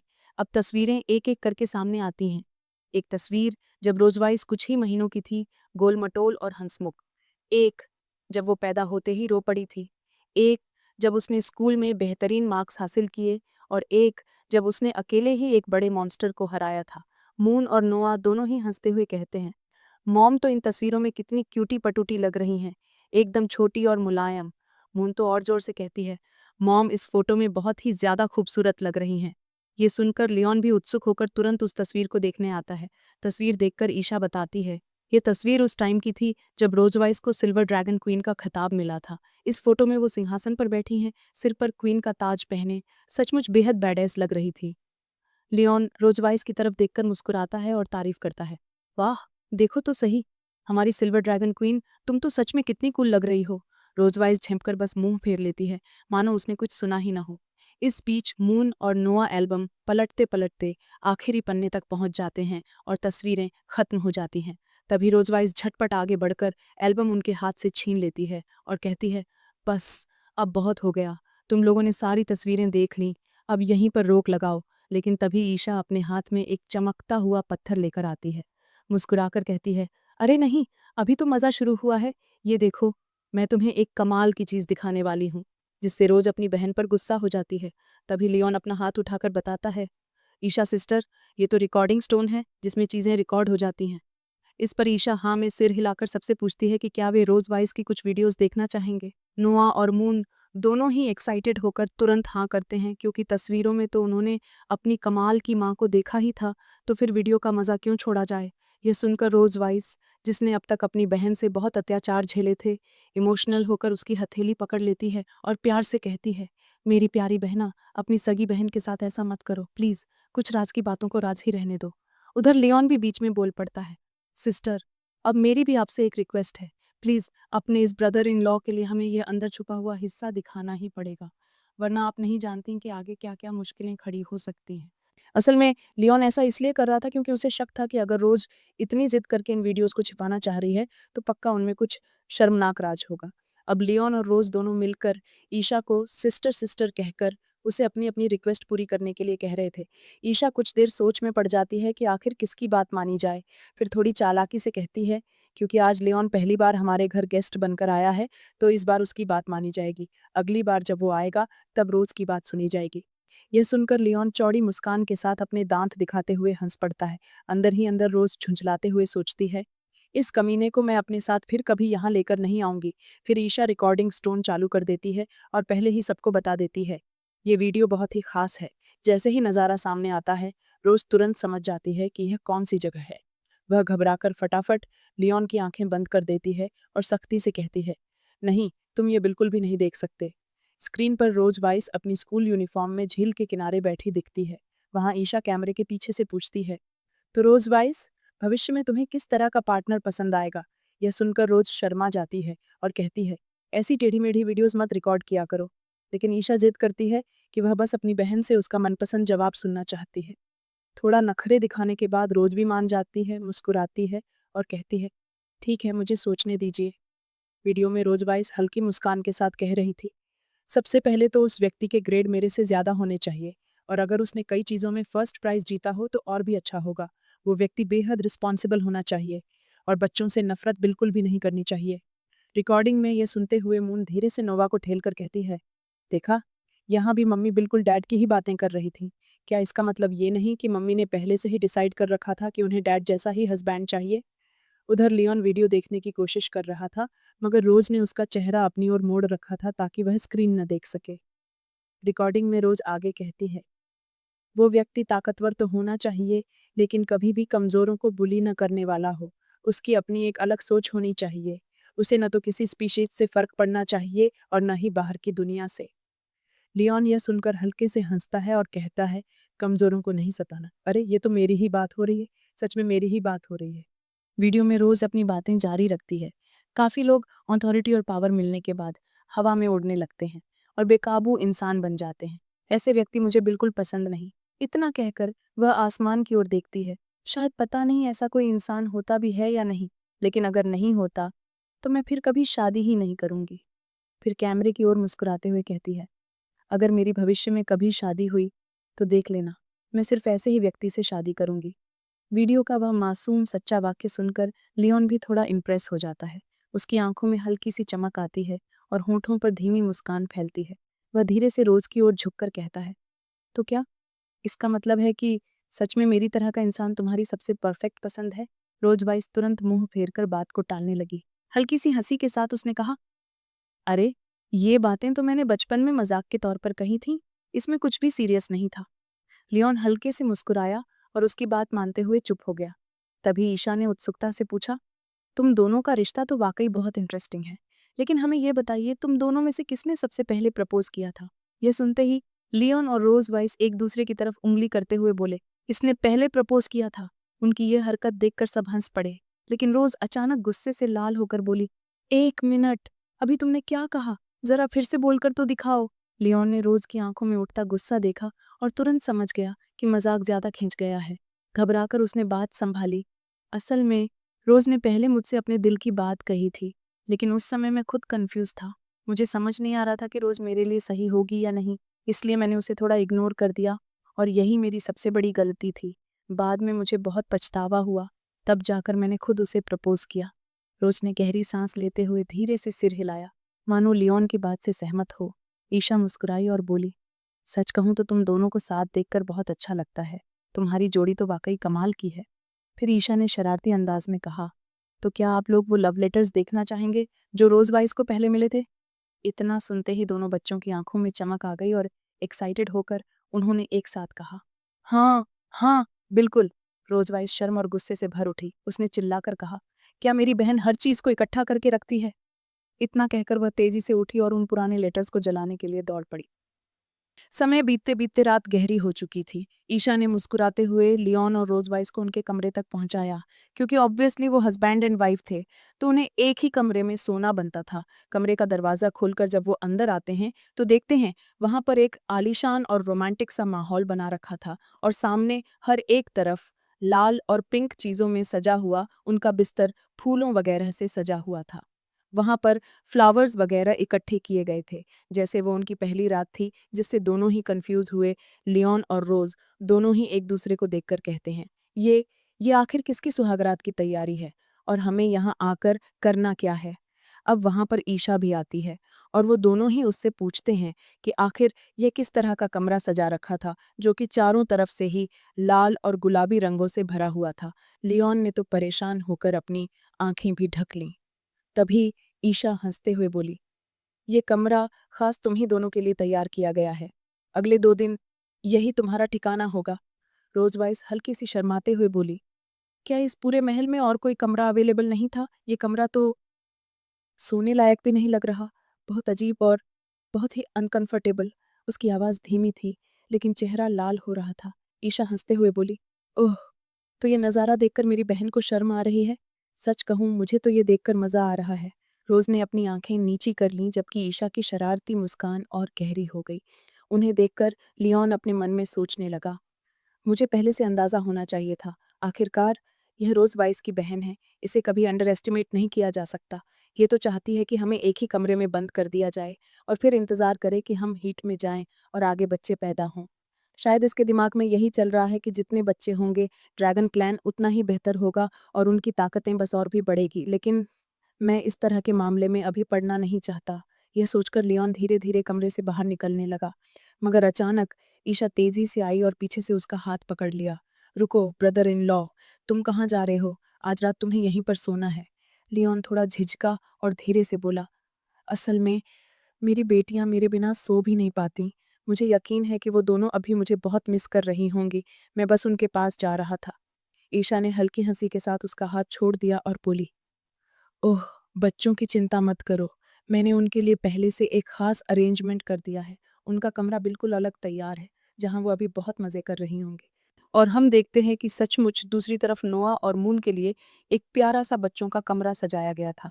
वहाँ ढेर सारे खिलौने, गेम्स और रंग-बिरंगी चीज़ें थीं। दोनों बच्चियाँ हँसते-खेलते कमरे में मग्न थीं, जबकि दरवाज़ा बाहर से धीरे से बंद कर दिया गया। ईशा ने जाते-जाते लियोन और रोज से कहा, तो जैसा मैंने बताया, अब तुम दोनों हस्बैंड वाइफ बस आराम करो और हाँ, अपने आप को थकाना मत। उसके जाते ही लियोन और रोज ने राहत की गहरी सांस ली, क्योंकि जब से वो यहाँ पर आए थे, वो बस ईशा की उंगलियों के इशारे पर नाच रहे थे।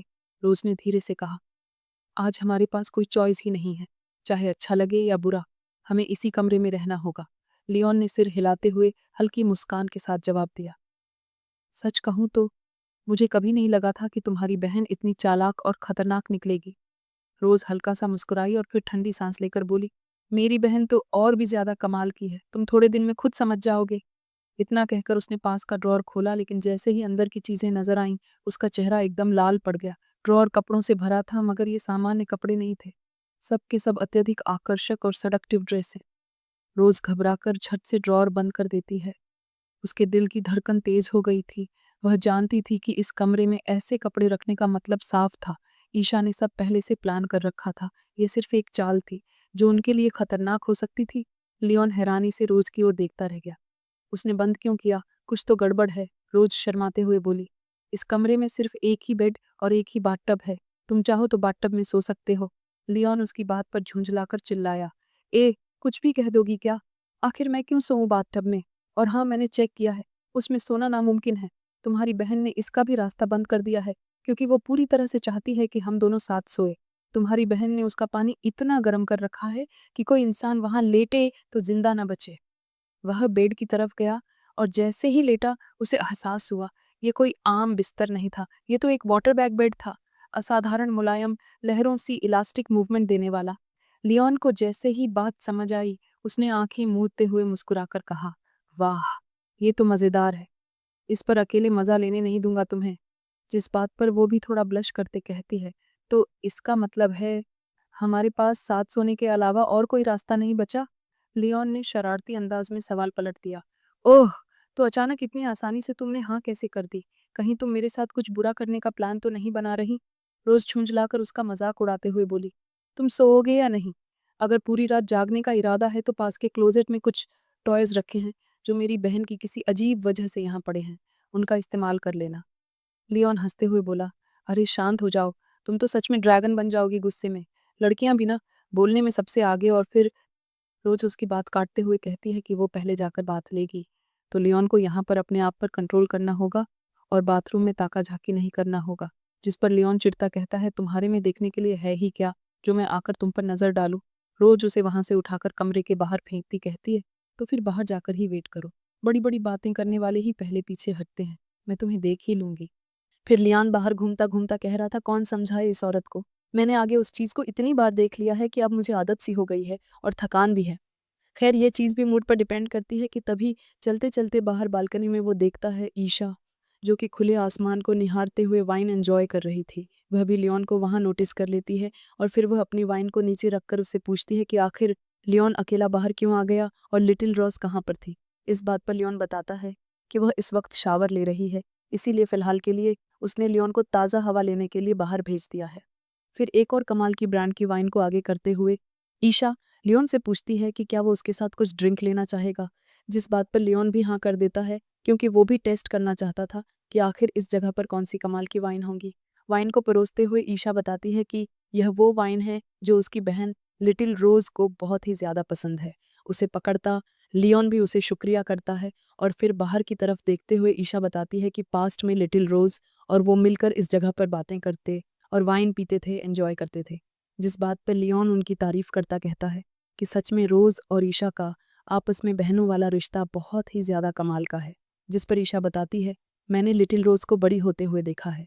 हमने पिछले 50 साल साथ में बिताए हैं। जब वो पैदा हुई थी और बाद में जब वो सिल्वर ड्रैगन क्वीन बन गई, वो इस जगह को छोड़कर चली गई और आपस में बातचीत करने के लिए हम लेटर्स को एक्सचेंज करते रहते थे ताकि हम एक दूसरे का हाल हमेशा जान पाए।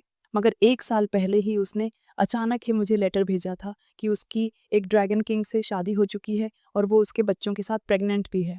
उसने इतना तो कहा था कि उसकी शादी हो चुकी थी, पर उसके लिखने के अंदाज और बातों से इतना साफ लग रहा था कि वो इस बात से खुश नहीं है। उसने अपने लेटर्स में मुझे बताया था कि तुम्हारी कंडीशन बहुत ही खराब है, तुम्हें काफ़ी टाइम तक सोना पड़ता है और तुम उसके साथ नहीं रह सकते।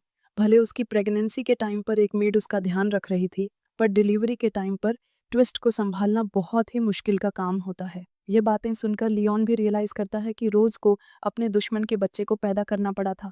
वो प्रेगनेंसी के टाइम पर अकेली थी और ज़्यादा से ज़्यादा सिर्फ अपनी बहन को लेटर्स भेज सकती थी और उस टाइम पर पक्का रोज़ की ज़िंदगी बहुत ही बुरे हालातों से गुजर रही होगी। तभी लियोन के कंधे पर जोर से हाथ मारकर ईशा हंसती और मुस्कुराती हुई बताती है कि पहले तो लेटर्स से ये सब सुनकर उसे लग रहा था कि रोज़ ने एक कामचोर, घटिया, निकम्मे ड्रैगन से शादी कर ली।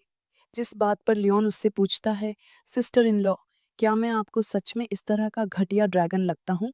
इस बात को मना करते हुए ईशा बताती है कि अब लियोन के साथ थोड़ा वक़्त बिताने के बाद लियोन बिल्कुल भी बुरा तो नहीं लगता, पर शायद इसकी भी कोई अपनी वजह होगी। यहाँ पर एक बात ईशा को पूरी तरह से पक्की हो चुकी थी, जो वो लियोन को भी बताती है कि रोज़ एक्चुअली में लियोन को काफ़ी पसंद करती है। ये सुनकर थोड़ा शॉक होता है, लियोन सोचता है, क्या रोज़ मुझे पसंद करती है? नहीं, ऐसा थोड़ी ना हो सकता है। वो बार-बार मुझसे बस नफ़रत से बात करती है। और लियोन याद करता है कि कैसे रोज़ हमेशा गुस्से में रहती है और समझ जाता है कि आखिर ऐसी गुस्सैल ड्रैगन उससे प्यार क्यों करेगी। लियोन ईशा की तरफ देखता हुआ सोचता है कि सच में ईशा भी अपनी बहन को पूरी अच्छी तरह से नहीं जानती। ईशा पूछती है कि क्या सच सुनकर लियोन को शर्म आ गई। थक हार कर लियोन को मजबूरी में ही सही उसे रोज़ के साथ पूरा प्यार में होने की एक्टिंग करनी थी, इसीलिए उस बात पर हाँ करता लियोन बताता है, हाँ सिस्टर, आपने बिल्कुल सही कहा, हम दोनों एक दूसरे के साथ प्यार में हैं, तो बेशक वह मुझे पसंद तो करेगी ना। जो सुनकर उसके कंधे पर हाथ रखते एक्साइटेड हुई ईशा बताती है कि वो तो पहले से ही जानती थी कि वे एक दूसरे को बहुत प्यार करते हैं, क्योंकि उसने खुद अपनी आंखों से देखा था कि वे आपस में एक दूसरे के साथ कितना खुश रहते हैं और एक दूसरे को बिल्कुल भी बोर नहीं होने देते। और फिर वो लियोन को ये भी बताती है कि रोज़ अपनी फीलिंग्स को दूसरों के सामने ज़ाहिर करने में बिल्कुल भी अच्छी नहीं थी। वह अभी तक सिर्फ़ अपनी बहन से ही साफ-साफ बात कर सकती थी और दूसरा केवल लियोन ही था जिसे रोज़ इतने अच्छे से ट्रीट करती थी। जैसे कि डिनर के टाइम वो उससे मस्ती कर रही थी। फिर एकदम लाल चमकती आँखों में वो लियोन को हल्की और प्यारी आवाज़ में धमकाती बताती है, लियोन, मैं जानती हूँ तुम एक बहुत ही समझदार आदमी हो और एक ज़िम्मेदार मर्द होने के नाते तुम्हें मेरे बिना बताए ही पता चल जाना चाहिए कि आखिर तुम्हें भविष्य में क्या करना है। जो महसूस करता लियोन जानता है कि अगर उसने यहाँ पर कहा कि उसे नहीं पता तो ईशा उसे यहीं पर मार डालेगी। इसलिए लियोन कहता है, सिस्टर, आप बिल्कुल भी चिंता मत कीजिए और अपनी छोटी बहन को मेरे सहारे छोड़ दीजिए। मैं प्रेगनेंसी के टाइम उसका पहली बार तो अच्छे से ध्यान नहीं रख पाया था, पर अगर अगला कोई बच्चा हुआ तो मैं आपको ज़बान देकर बताता हूँ। मैं अपनी वाइफ और बच्चों की रक्षा पूरे दिल और जान से करूँगा, चाहे इस काम में मेरी मौत ही क्यों ना आ जाए। पर मैं उन्हें कोई भी नुकसान नहीं पहुंचने दूंगा। जो देखकर इम्प्रेस हुई ईशा भी कहती है कि लियोन ने बातें तो बड़ी बड़ी कर दी थीं, अब बस वो उम्मीद करती है कि वह इन बातों को निभाए भी। फिर उसके कंधों को धकेलते हुए वह उसे कहती है कि उसके सामने लियोन का बहुत शो ऑन ऑफ हो चुका है, तो अब उसे फटाफट अपने कमरे में जाना चाहिए क्योंकि रोज अंदर उसका इंतजार कर रही होगी। फिर लियोन के जाने से पहले ईशा को एक बात याद आती है और वह लियोन को आवाज़ देते हुए बताती है कि आज लियोन को पीछे हटने की बिल्कुल भी ज़रूरत नहीं थी क्योंकि उनके इस ड्रैगन कैसल में उनके कमरों और दीवारों की साउंड प्रूफिंग काफ़ी अच्छी थी, तो अंदर से कोई भी आवाज़ बाहर तक बिल्कुल नहीं जाएगी। और अच्छी साउंड प्रूफिंग का मतलब लियोन समझ जाता है कि वह किस चीज़ के लिए उसे इशारा दे रही थी और वह जानता ही था कि ईशा पक्का चाहती थी कि उनका एक और बच्चा हो, और बस एकदम शर्माता हुआ वो ईशा को जोर से शुक्रिया कर वहाँ से चला जाता है। फिर धीरे से कमरे का दरवाज़ा खोलकर जब वो अंदर आकर देखता है तो रोज़ पहले से बिस्तर पर सो रही थी और बस बिस्तर पर जाता वो खुशी से कहता है, हाँ, काफ़ी अच्छी बात है कि रोज़ पहले से सो चुकी है। खैर, ये बात एकदम अच्छा है कि आज मुझे इससे कोई भी दर्द नहीं सहना पड़ेगा। फिर लियोन उसे पूरी तरह ध्यान से घूरता हुआ सोचता है कि भले ही वो उसे अपना दुश्मन तो मानता है, पर एक चीज़ तो वो भी मानना चाहता था कि रोज़ सोते वक्त बहुत ही ज़्यादा खूबसूरत दिखती है।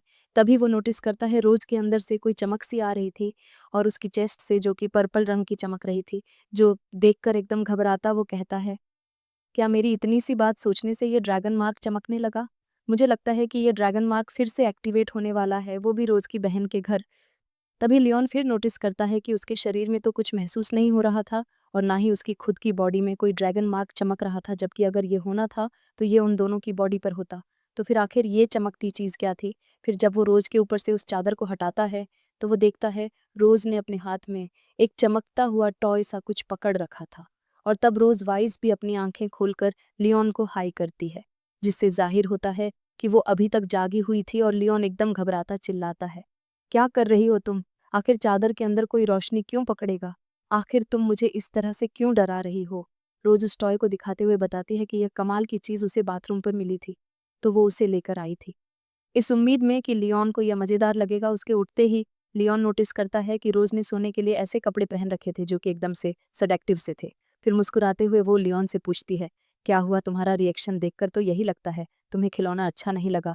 यहाँ पर लियोन उसकी तरफ देखता है, शर्माता हुआ अपना चेहरा फेर लेता है और बताता है कि ऐसा कुछ भी नहीं है, और मुंह फेरकर वह फटाफट सोने लगता है। और वो रोज को उससे बात करने से भी मना कर देता है क्योंकि वह उसे परेशान कर रही थी। और यह बातें सुनकर रोज हंसने लगती है क्योंकि उसे लियोन को सताने में मजा आता था। वापस लेटते हुए रोज उसे बताती है कि उसने लियोन को मौका दिया था मजा करने का, पर इतनी उम्मीद करती है कि लियोन बाद में इस मौके के हाथ से जाने पर पछताए ना और उस पर रात में हमला कर दे। कि तभी पीछे बेड पर रोज का हाथ कहीं लग जाता है, जिससे उस बेड का कोई मैकेनिज्म सा ट्रिगर हो जाता है और उसी पल वहां पर एक मकड़ी सीधा ऊपर से नीचे गिरती है, वह भी बिल्कुल रोज के चेहरे के सामने। इस मकड़ी को देखकर रोज एकदम डर जाती है और उसका चेहरा ऐसा बन जाता है जैसे उसने कोई भूत देख लिया हो, और तभी वो बहुत ही जोर से चिल्ला पड़ती है। लियोन देखने के लिए उठता है कि आखिर रोज के साथ क्या हुआ था कि रोज कूदती हुई लियोन के ऊपर ही चढ़ जाती है। और जब लियोन उसके चेहरे की तरफ देखता है तो रोज एकदम डरी घबराई लियोन को बताती है कि इस जगह पर एक मकड़ी है, एक डरावनी सी बहुत ही बड़ी मकड़ी। तभी लियोन को याद आता है कि आज जब वो फोटो एल्बम में पहले देख रहा था, उसने रोज की बचपन की तस्वीर देखी थी जहां पर वो एक मकड़ी से डर कर रो रही थी, और शायद उसे मकड़ियों से डर बचपन से ही लगता था, बल्कि शायद उसे तो अभी भी डर लगता था। जिस बात पर हंसता हुआ लियोन कहता है, लगा नहीं था कि सिल्वर ड्रैगन क्वीन मकड़ियों से डर जाएगी। तुम भी ना, सच में मेरे बगैर कुछ भी नहीं कर सकती हो, तो चलो मैं उस मकड़ी को हटा देता हूँ। और रोज फटाफट मौका देखकर अपनी जगह बदलती हुई लियोन के पीछे वाली साइड आ जाती है और उसे जल्दी से उस मकड़ी को पकड़कर फेंकने को कहती है। फिर जब लियोन भी उस मकड़ी को पकड़कर उठाता है तो वो महसूस कर पाता है कि उस मकड़ी में कोई तो प्रॉब्लम थी, और ये बिल्कुल भी एक आम मकड़ी की तरह नहीं थी, बल्कि एक बिछाए गए सेटअप की तरह थी। और अब एक्चुअल में जानने के बाद कि यह मकड़ी एक्चुअल में कहाँ से आई थी, लियोन खुशी से स्पाइडर को पकड़ता हुआ रोज की तरफ करता हुआ कहता है, ये तो बस एक आम सी मकड़ी है, तो फिर आखिर इससे डरने की क्या बात है? जिसे देखकर रोज घबराकर बड़ी बड़ी चीखें मारना शुरू कर देती है और लियोन उसे समझाता है कि एक्चुअली मकड़ी नकली है। तभी रोज अपना मैजिक एक्टिवेट करती लियोन को धमकाती कहती है कि चाहे वो नकली है या फिर असली, लियोन को जल्द से जल्द बस उसे तबाह करना चाहिए।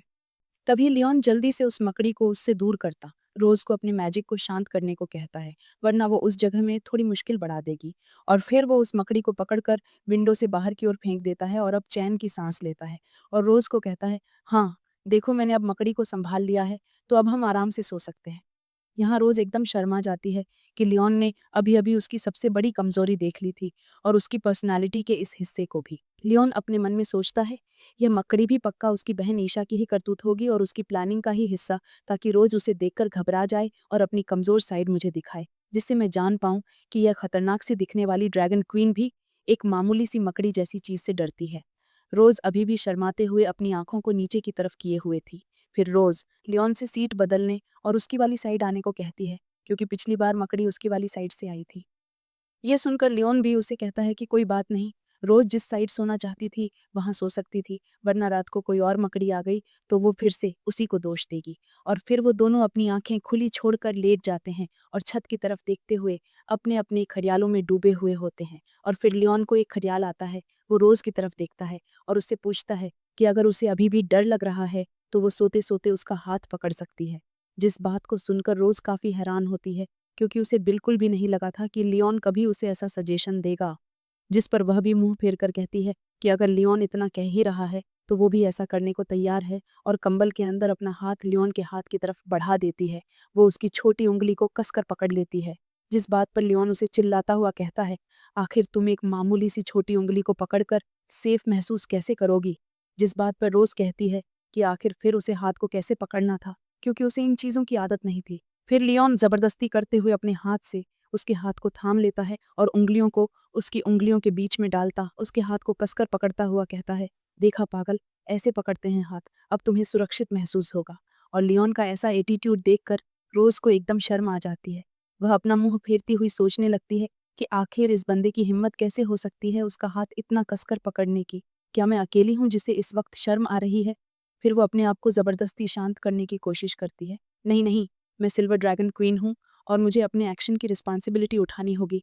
मैंने बस हाथ पकड़ा है, शर्माने की कोई ज़रूरत नहीं है। कि तभी बगल में लेटा लियोन उससे कहता है कि आखिर रोज़ के हाथ हमेशा इतने ठंडे क्यों रहते थे। जिस बात पर वो कहती है कि उसकी बॉडी हमेशा से ठंडी ही थी।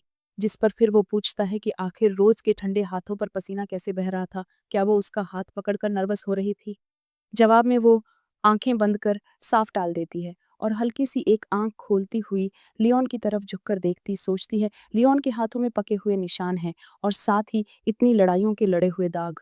उसके हाथ बहुत ही रफ है, पर फिर भी बहुत ही ज़्यादा गर्म, और जिस तरह से उनकी उंगलियां इंटरलॉक्ड है, रोज़ को ऐसा लग रहा था कि लियोन के शरीर से उसके शरीर में कोई अजीब सा करंट आ रहा था, जो उसकी बॉडी में उसे अजीब सा महसूस करा रहा था। उसे लियोन के शरीर की गर्मी का एहसास काफ़ी कमाल का लग रहा था। जिस पर लियोन फिर रोज़ से पूछता है कि रोज़ का फ़ेवरेट मेल क्राइटेरिया जो अभी-अभी उसने सुना था, क्या वो सच्चा था? जिस पर वो मना करते बताती है कि उस बात को 100 साल हो चुके हैं और वो क्राइटेरिया बिल्कुल नकली था। जिस पर वो पूछता है कि रोज़ का आखिर अब स्टैंडर्ड क्या था? जिस पर वो बताती है कि अब उसका कोई भी स्टैंडर्ड नहीं था। ऐसी बातें करने के बाद तो दोनों ही शर्माने लगते हैं, क्योंकि वो पिछले टॉपिक और बात को सोच रहे थे अपने मन ही मन में। लियोन भी चिल्ला रहा था, हाँ, अब मैं बिल्कुल भी सो नहीं सकता। आखिर ऐसी सिचुएशन में मैं कैसे सो पाऊँगा?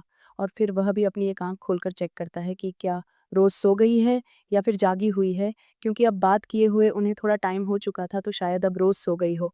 और अब लियोन का हाथ एक ही पोजीशन में रहने के कारण उसके हाथ सुन्न हो रहे थे, तो वो उन्हें थोड़ा-सा हिलाने की कोशिश करता है। जब वह ऐसा करता है, रोज़ भी महसूस कर पाती है कि लियोन के हाथ हिल रहे थे, जिस पर रोज़ मन ही मन सोच रही थी कि आखिर बात तो सिर्फ़ हाथ पकड़ने की हुई थी और ये हरामखोर उसे इधर-उधर क्यों छू रहा है।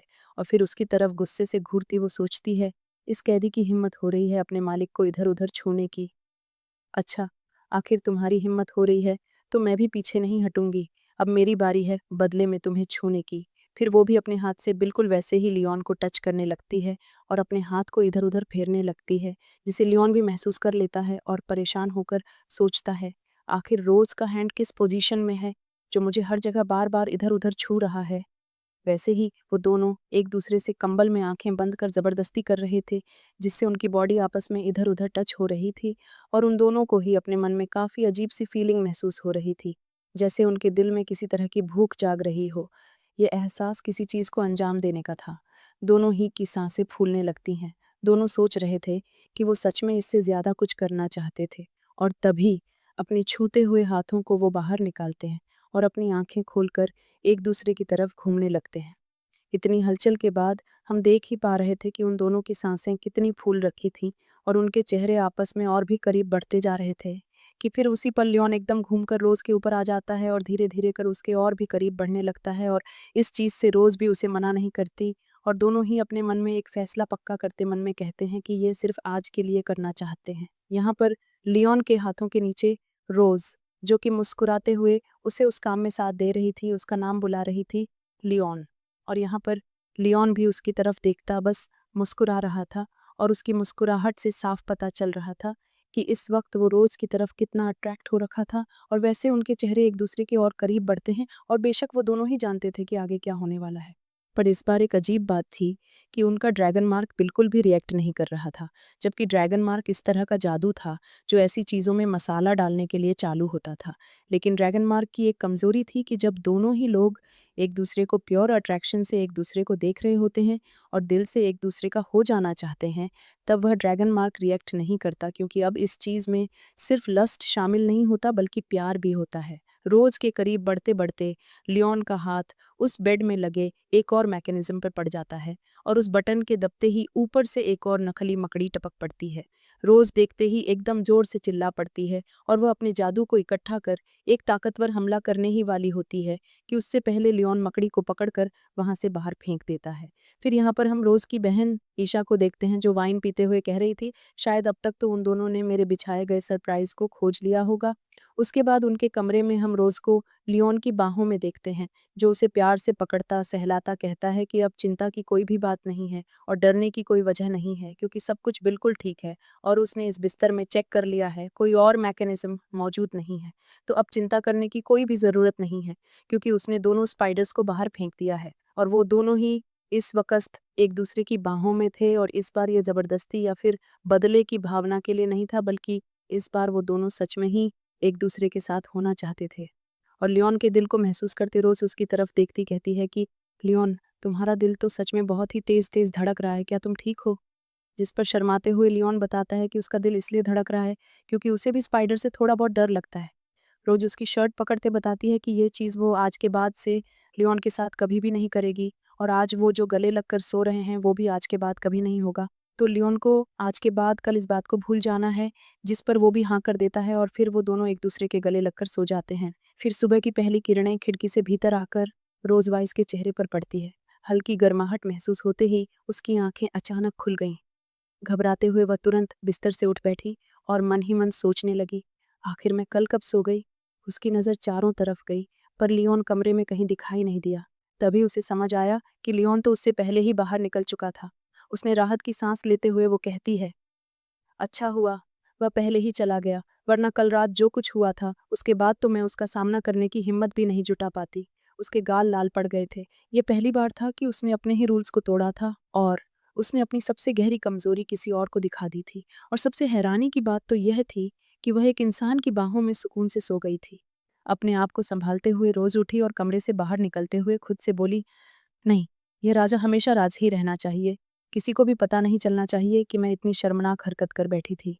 लेकिन जैसे ही वह बाहर पहुंची, उसने पास ही एक परछाई देखी। किसी ने हल्की सी मुस्कान के साथ पूछा, तो रोज जाग गई क्या? रोज चौंक कर उस ओर मुड़ी।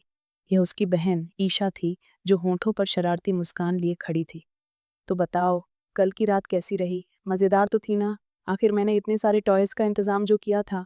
रोज़ का चेहरा शर्म से और गुस्से से एक साथ लाल हो गया। वह चिल्लाती कहती है, बहना, हाँ, मेरी रात बहुत एक्साइटिंग रही, लेकिन प्लीज़ ऐसा कभी दोबारा मत करना। ईशा हल्के से हंसी और उसे चिढ़ाने लगी।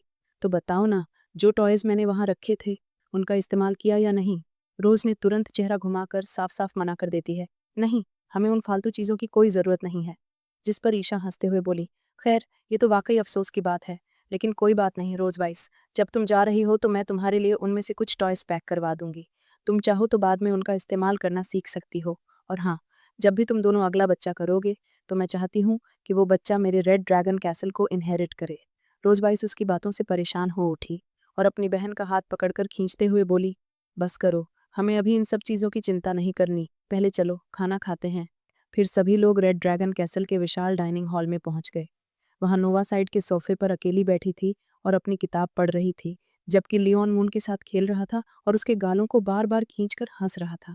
यह देखकर खुश हुई मून तुरंत उठकर बोली, पापा, मम्मी और आंटी आ गईं। अब तो खाने का टाइम हो गया, चलो जल्दी चलें। सभी लोग अपनी अपनी सीटों पर बैठ गए। रोजवाइस और लियोन पास पास बैठे थे और ईशा बीच में।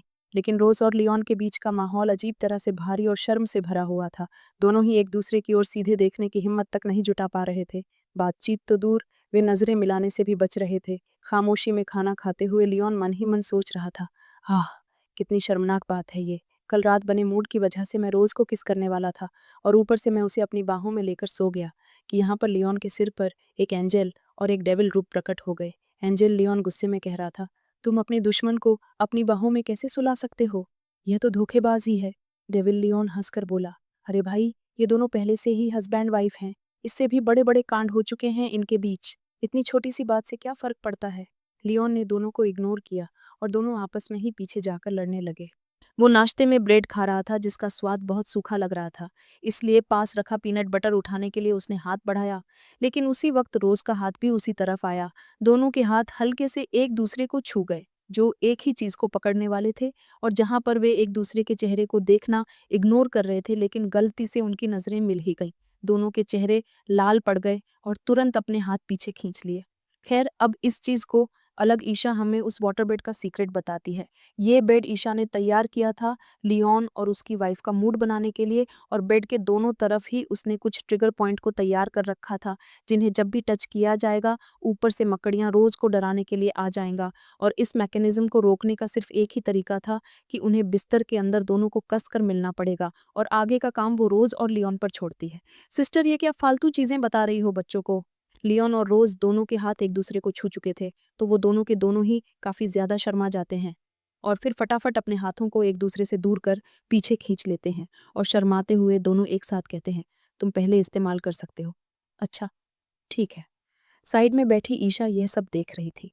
ईशा उनका मजा लेते हुए मुस्कुराते हुए कहती है, लगता है इस डाइनिंग टेबल पर कुछ ज्यादा ही गर्मी हो रही है। जिस बात पर वो दोनों ही ब्लश कर रहे थे, जिस बात पर हंसते हुए रोज कहती है, हाँ सच कह रही हो, यहाँ सच में बहुत गर्मी है, तभी मेरा चेहरा पूरा लाल हो गया है। लियोन भी हंसकर एग्री करता और बताता है कि बात तो सही है, मौसम बहुत ही खराब है, जो हर पल गर्मी लगती रहती है। उनकी बातें सुनकर ईशा मजाक उड़ाते हुए कहती है, वेल, अगर तुम दोनों को ज्यादा ही गर्मी लग रही है तो तुम दोनों ठंडे पानी में जाकर साथ में नहा सकते हो, और क्या पता कुछ और भी चीजें कर सकते हो। जिस पर वो दोनों ही साथ में चिल्लाते हैं कि बिल्कुल भी नहीं, क्योंकि वो बार बार ईशा के मनोरंजन बनकर थक चुके हैं और उन्हें सताकर खुश होती ईशा भी अपने मन में सोच रही थी कि चाहे इन दोनों की जोड़ी को जितना मर्जी परेशान कर लिया जाए, इन दोनों के रिएक्शन देखने में सच में बहुत ही मजा आता है। और फिर ईशा रोज से पूछती है, अरे वैसे मुझे याद आया लिटिल रोज, मैंने सुना था कि कुछ दिनों पहले तुम्हारी रेड फ्लेम ड्रैगन क्लैन के ड्यूक से कुछ बहस हो गई थी। ये सुनकर रोज बताती है कि हाँ, उसके बेटे और उसके कुछ दोस्त मिलकर नोहा को परेशान करने की कोशिश कर रहे थे, पर वो उल्टा नोहा से पिट गए, जिसके बाद अपनी बेइज्जती ना सह पाने पर वो ड्यूक उनसे लड़ाइयाँ करने की कोशिश करने लगा, जिसके बाद वो बेचारा लियोन से पिट गया। ये सुनकर हंसता हुआ लियोन भी कहता है, हाँ, वो ड्रैगन कितना कमजोर सा था कि उसे मेरा बस एक मुक्का लगा था। इस बात पर हंसते हुए ईशा खुशी से नोहा के सर पर हाथ रखकर उसे सहलाती, उसकी तारीफ करती कहती है कि नोहा तो सच में कमाल की थी, जो इतनी सी उम्र में इतना सब कुछ कर जाती थी। और फिर वो रोज को ये भी बताती है कि उसे याद आया कि उस हरामखोर ड्यूक ने वापस जाकर अपने लीडर कॉन्स्टेंटाइन को बताकर छोटी सी बात का बहुत बड़ा बतंगड़ बना दिया था, जैसे कि ना जाने कितना सीरियस मैटर हो गया था। ये बात सुनकर रोज का मूड एकदम ही खराब हो जाता है कि आखिर वो ड्यूक सच में कितना निकम्मा आदमी था। और ये कॉन्स्टेंटाइन नाम सुनकर लियोन सोचने लगता है, हाँ, ये नाम कॉन्स्टेंटाइन मुझे अगर अच्छे से याद है तो उसे ड्रैगन क्लैन की हिस्ट्री में एक हीरोइक फिगर की तरह जाना जाता है, जिसने ड्रैगन क्लैन की मदद उन्हें ताकतवर बनाने में की थी। यहाँ पर ईशा रोज को बताती है कि जैसा कि उन्हें पता है, कॉन्स्टेंटाइन इन दिनों काफ़ी ज़्यादा एक्टिव है और वो जितना हो सके उतनी तेज़ी से अपनी टेरिटरी को बड़ा कर रहा है, और हो सकता है अपनी जगह और बड़ी करने के लिए वो इस मौके को बहाना बनाकर इसका इस्तेमाल करे और उनके पीछे आ जाए। इसलिए रोज़ को बिल्कुल सावधान रहना ही बेहतर होगा। और ये बात सुनकर रोज़ एकदम शांति से कहती है कि अगर कॉन्स्टेंटाइन एक बेवकूफ़ ड्यूक के लिए उसके सिल्वर ड्रैगन कैसल पर हमला करने की ज़रूरत करेगा, तो वो रेड फ्लेम ड्रैगन क्लैन को मुश्किल में डालने के लिए बिल्कुल रेडी है, क्योंकि वो मुश्किलें खड़ी तो नहीं करती हैं, मगर उसकी तरफ कोई मुश्किल आए तो वो उसका सामना करने से पीछे भी नहीं हटती है। फिर कुछ टाइम बाद हम देखते हैं, अब कुछ दिन बीत चुके थे, तो हम रेड ड्रैगन कैसल के सिटी गेट पर लियोन के परिवार को वहाँ से जाने के लिए रेडी देखते हैं और उन्हें बाय करने के लिए ऑब्वियसली ईशा भी आई हुई थी। रोज़ ईशा से गले मिलकर बाय कर रही थी और ईशा रोज़ से कहती है, यहाँ से बिल्कुल ध्यान से घर जाना और साथ ही जब मौका मिले फिर से मिलने आना। इस बात पर मुस्कुराती रोज़ मान जाती है और कहती है, अगर मौका मिला वो जल्द ही फिर से अपनी बहन से मिलने आएगी। तभी एक गिफ्ट बॉक्स लेकर ईशा रोज़ को देती है और बताती है कि यह उसकी तरफ से एक छोटा सा गिफ्ट था, जो रोज़ घर जाकर खोले तो ही बेहतर होगा। रोज़ इस बात को मान जाती है। फिर ईशा जल्दी से बच्चों के पास जाकर उन्हें अपनी बाहों में लेती है और कहती है कि उन दोनों बच्चों को जितना हो सके उतना मीट खाकर जल्द से जल्द बड़ा और ताकतवर होना होगा और फिर उससे वापस मिलने आना होगा। इस बात पर दोनों ही बच्चियां मान जाती हैं और ईशा दोनों के गाल पर एक एक किस करती है, जिससे मून खुश थी और नोहा भी, पर वो थोड़ा शर्माकर मुंह फेर रही थी। और फिर आखिर में अब लियोन को अलविदा कहने की बारी थी और फिर वो उसकी तरफ देखती, उसके पास जाकर उसकी तरफ अपना हाथ बढ़ाती कहती है कि लियोन ने उससे जो भी वादा किया था उसे उससे पीछे नहीं हटना है, जैसा कि एक असली मर्द करता है। और उसके हाथ से हाथ मिलाकर लियोन ईशा को कहता है, चिंता मत कीजिए, मैंने जो आपसे वादा किया है मैं उसे निभाने से कभी भी पीछे नहीं हटूंगा। और रोज़ उन दोनों के बीच का ये अजीब सा कनेक्शन समझ नहीं पाती और ना ही वो वादा, जो कि उसके सामने तो बिल्कुल भी नहीं हुआ था। इसलिए वो सच में अंदर ही अंदर से जानना चाहती थी कि आखिर लियोन ने उसकी बहन से क्या वादा किया था। और फिर रोज़ वापस अपने ड्रैगन फॉर्म में ट्रांसफॉर्म होकर अपने परिवार को अपने ऊपर बिठाकर वहाँ से उड़ती हुई जाने लगती है और बच्चे भी अपनी प्यारी आंटी को गुड बाय करते हैं। और अब इतना अच्छा समय बिताने के बाद और उन्हें अलविदा करने के बाद ईशा वापस अपने कमरे में आती कहती है कि ये छोटे बच्चे ड्रैगन्स तो सच में काफ़ी इंटरेस्टिंग होते हैं। बस एक ही चीज़ थी जो वो सच में सबसे ज़्यादा चाहती थी कि आखिर इन दोनों का अगला बच्चा कब होगा, क्योंकि जब वो दोनों यहाँ पर थे, ईशा ने पूरी कोशिश की थी उन्हें एक और बच्चा करने के लिए मोटिवेट करने की, कि तभी जब वो अपने कमरे का दरवाज़ा खोलती है तो एक मकड़ी अचानक ही ऊपर से नीचे आ जाती है और उसके चेहरे के सामने आ जाती है, जिसे अचानक ही अपने सामने देखकर ईशा भी थोड़ी घबरा गई थी, पर वो रोज़ की तरह पूरी डरकर चिल्लाती नहीं है, बस वो हल्की सी हैरान हुई थी। और फिर उसे अपने हाथ से पकड़कर वो देखती है कि ये नकली मकड़ी थी, जिसे धागा लगाकर दरवाजे पर लटकाया था, जिससे वो जान जाती है कि ये काम पक्का लियोन ने किया था, अपनी वाइफ का बदला लेने के लिए, क्योंकि ईशा ने रोज़ को काफ़ी डराया था। और यहाँ पर रोज़ की सवारी कर रहे लियोन को भी तभी छींक आती है और उसने पहले से ही अपने बच्चों को अपनी गोद में सुला दिया था और मन ही मन वो सोच रहा था, हाँ, रोज़ की बहन को अब तक तो वो तोहफ़ा मिल गया होगा जो मैं उसके लिए छोड़कर आया था। और फिर उन दोनों बहनों के बारे में सोचता जा रहा था। रोज़ और उसकी बहन उन सभी ड्रैगन किंग से बिल्कुल ही अलग हैं जिनसे मैं आज तक पहले मिला हूँ। इनसे रिश्ता बनाने के बाद तो मैं जान पाया हूँ कि ये कितनी ज़्यादा फ्रेंडली है, कितनी ज़्यादा शांति से भरे हैं और अपनी फैमिली से कितना प्यार करते हैं। और वहाँ जाकर मैं महसूस कर पाया कि एक ऐसा परिवार जो एक सच्ची फैमिली का प्यार देता है। और फिर वो ब्लश करता कहता है कि ईशा ने सच में अपनी इतनी प्यारी बहन को उसकी जिम्मेदारी पर छोड़ दिया है। कि यहाँ पे रोज़ नोटिस करती है कि लियोन बैठा हुआ कुछ बुदबुदाया जा रहा था और अपना सर उसकी तरफ घुमाते हुए उससे पूछती है कि आखिर लियोन ने उसकी बहन के साथ क्या वादा किया था। जो सुनकर हंसता हुआ लियोन उसे चिढ़ाता हुआ कहता है, क्या हुआ, तुम जानना चाहती हो, पर मैं तुम्हें नहीं बता रहा, तुम जितनी भी कोशिश कर लो मैं तुम्हें बिल्कुल नहीं बताऊंगा। जिससे रोज़ गुस्सा होकर आसमान में पूरी तेज़ी से उड़ने लगती है। मुझे उम्मीद है कि आपको यह वीडियो पसंद आया होगा।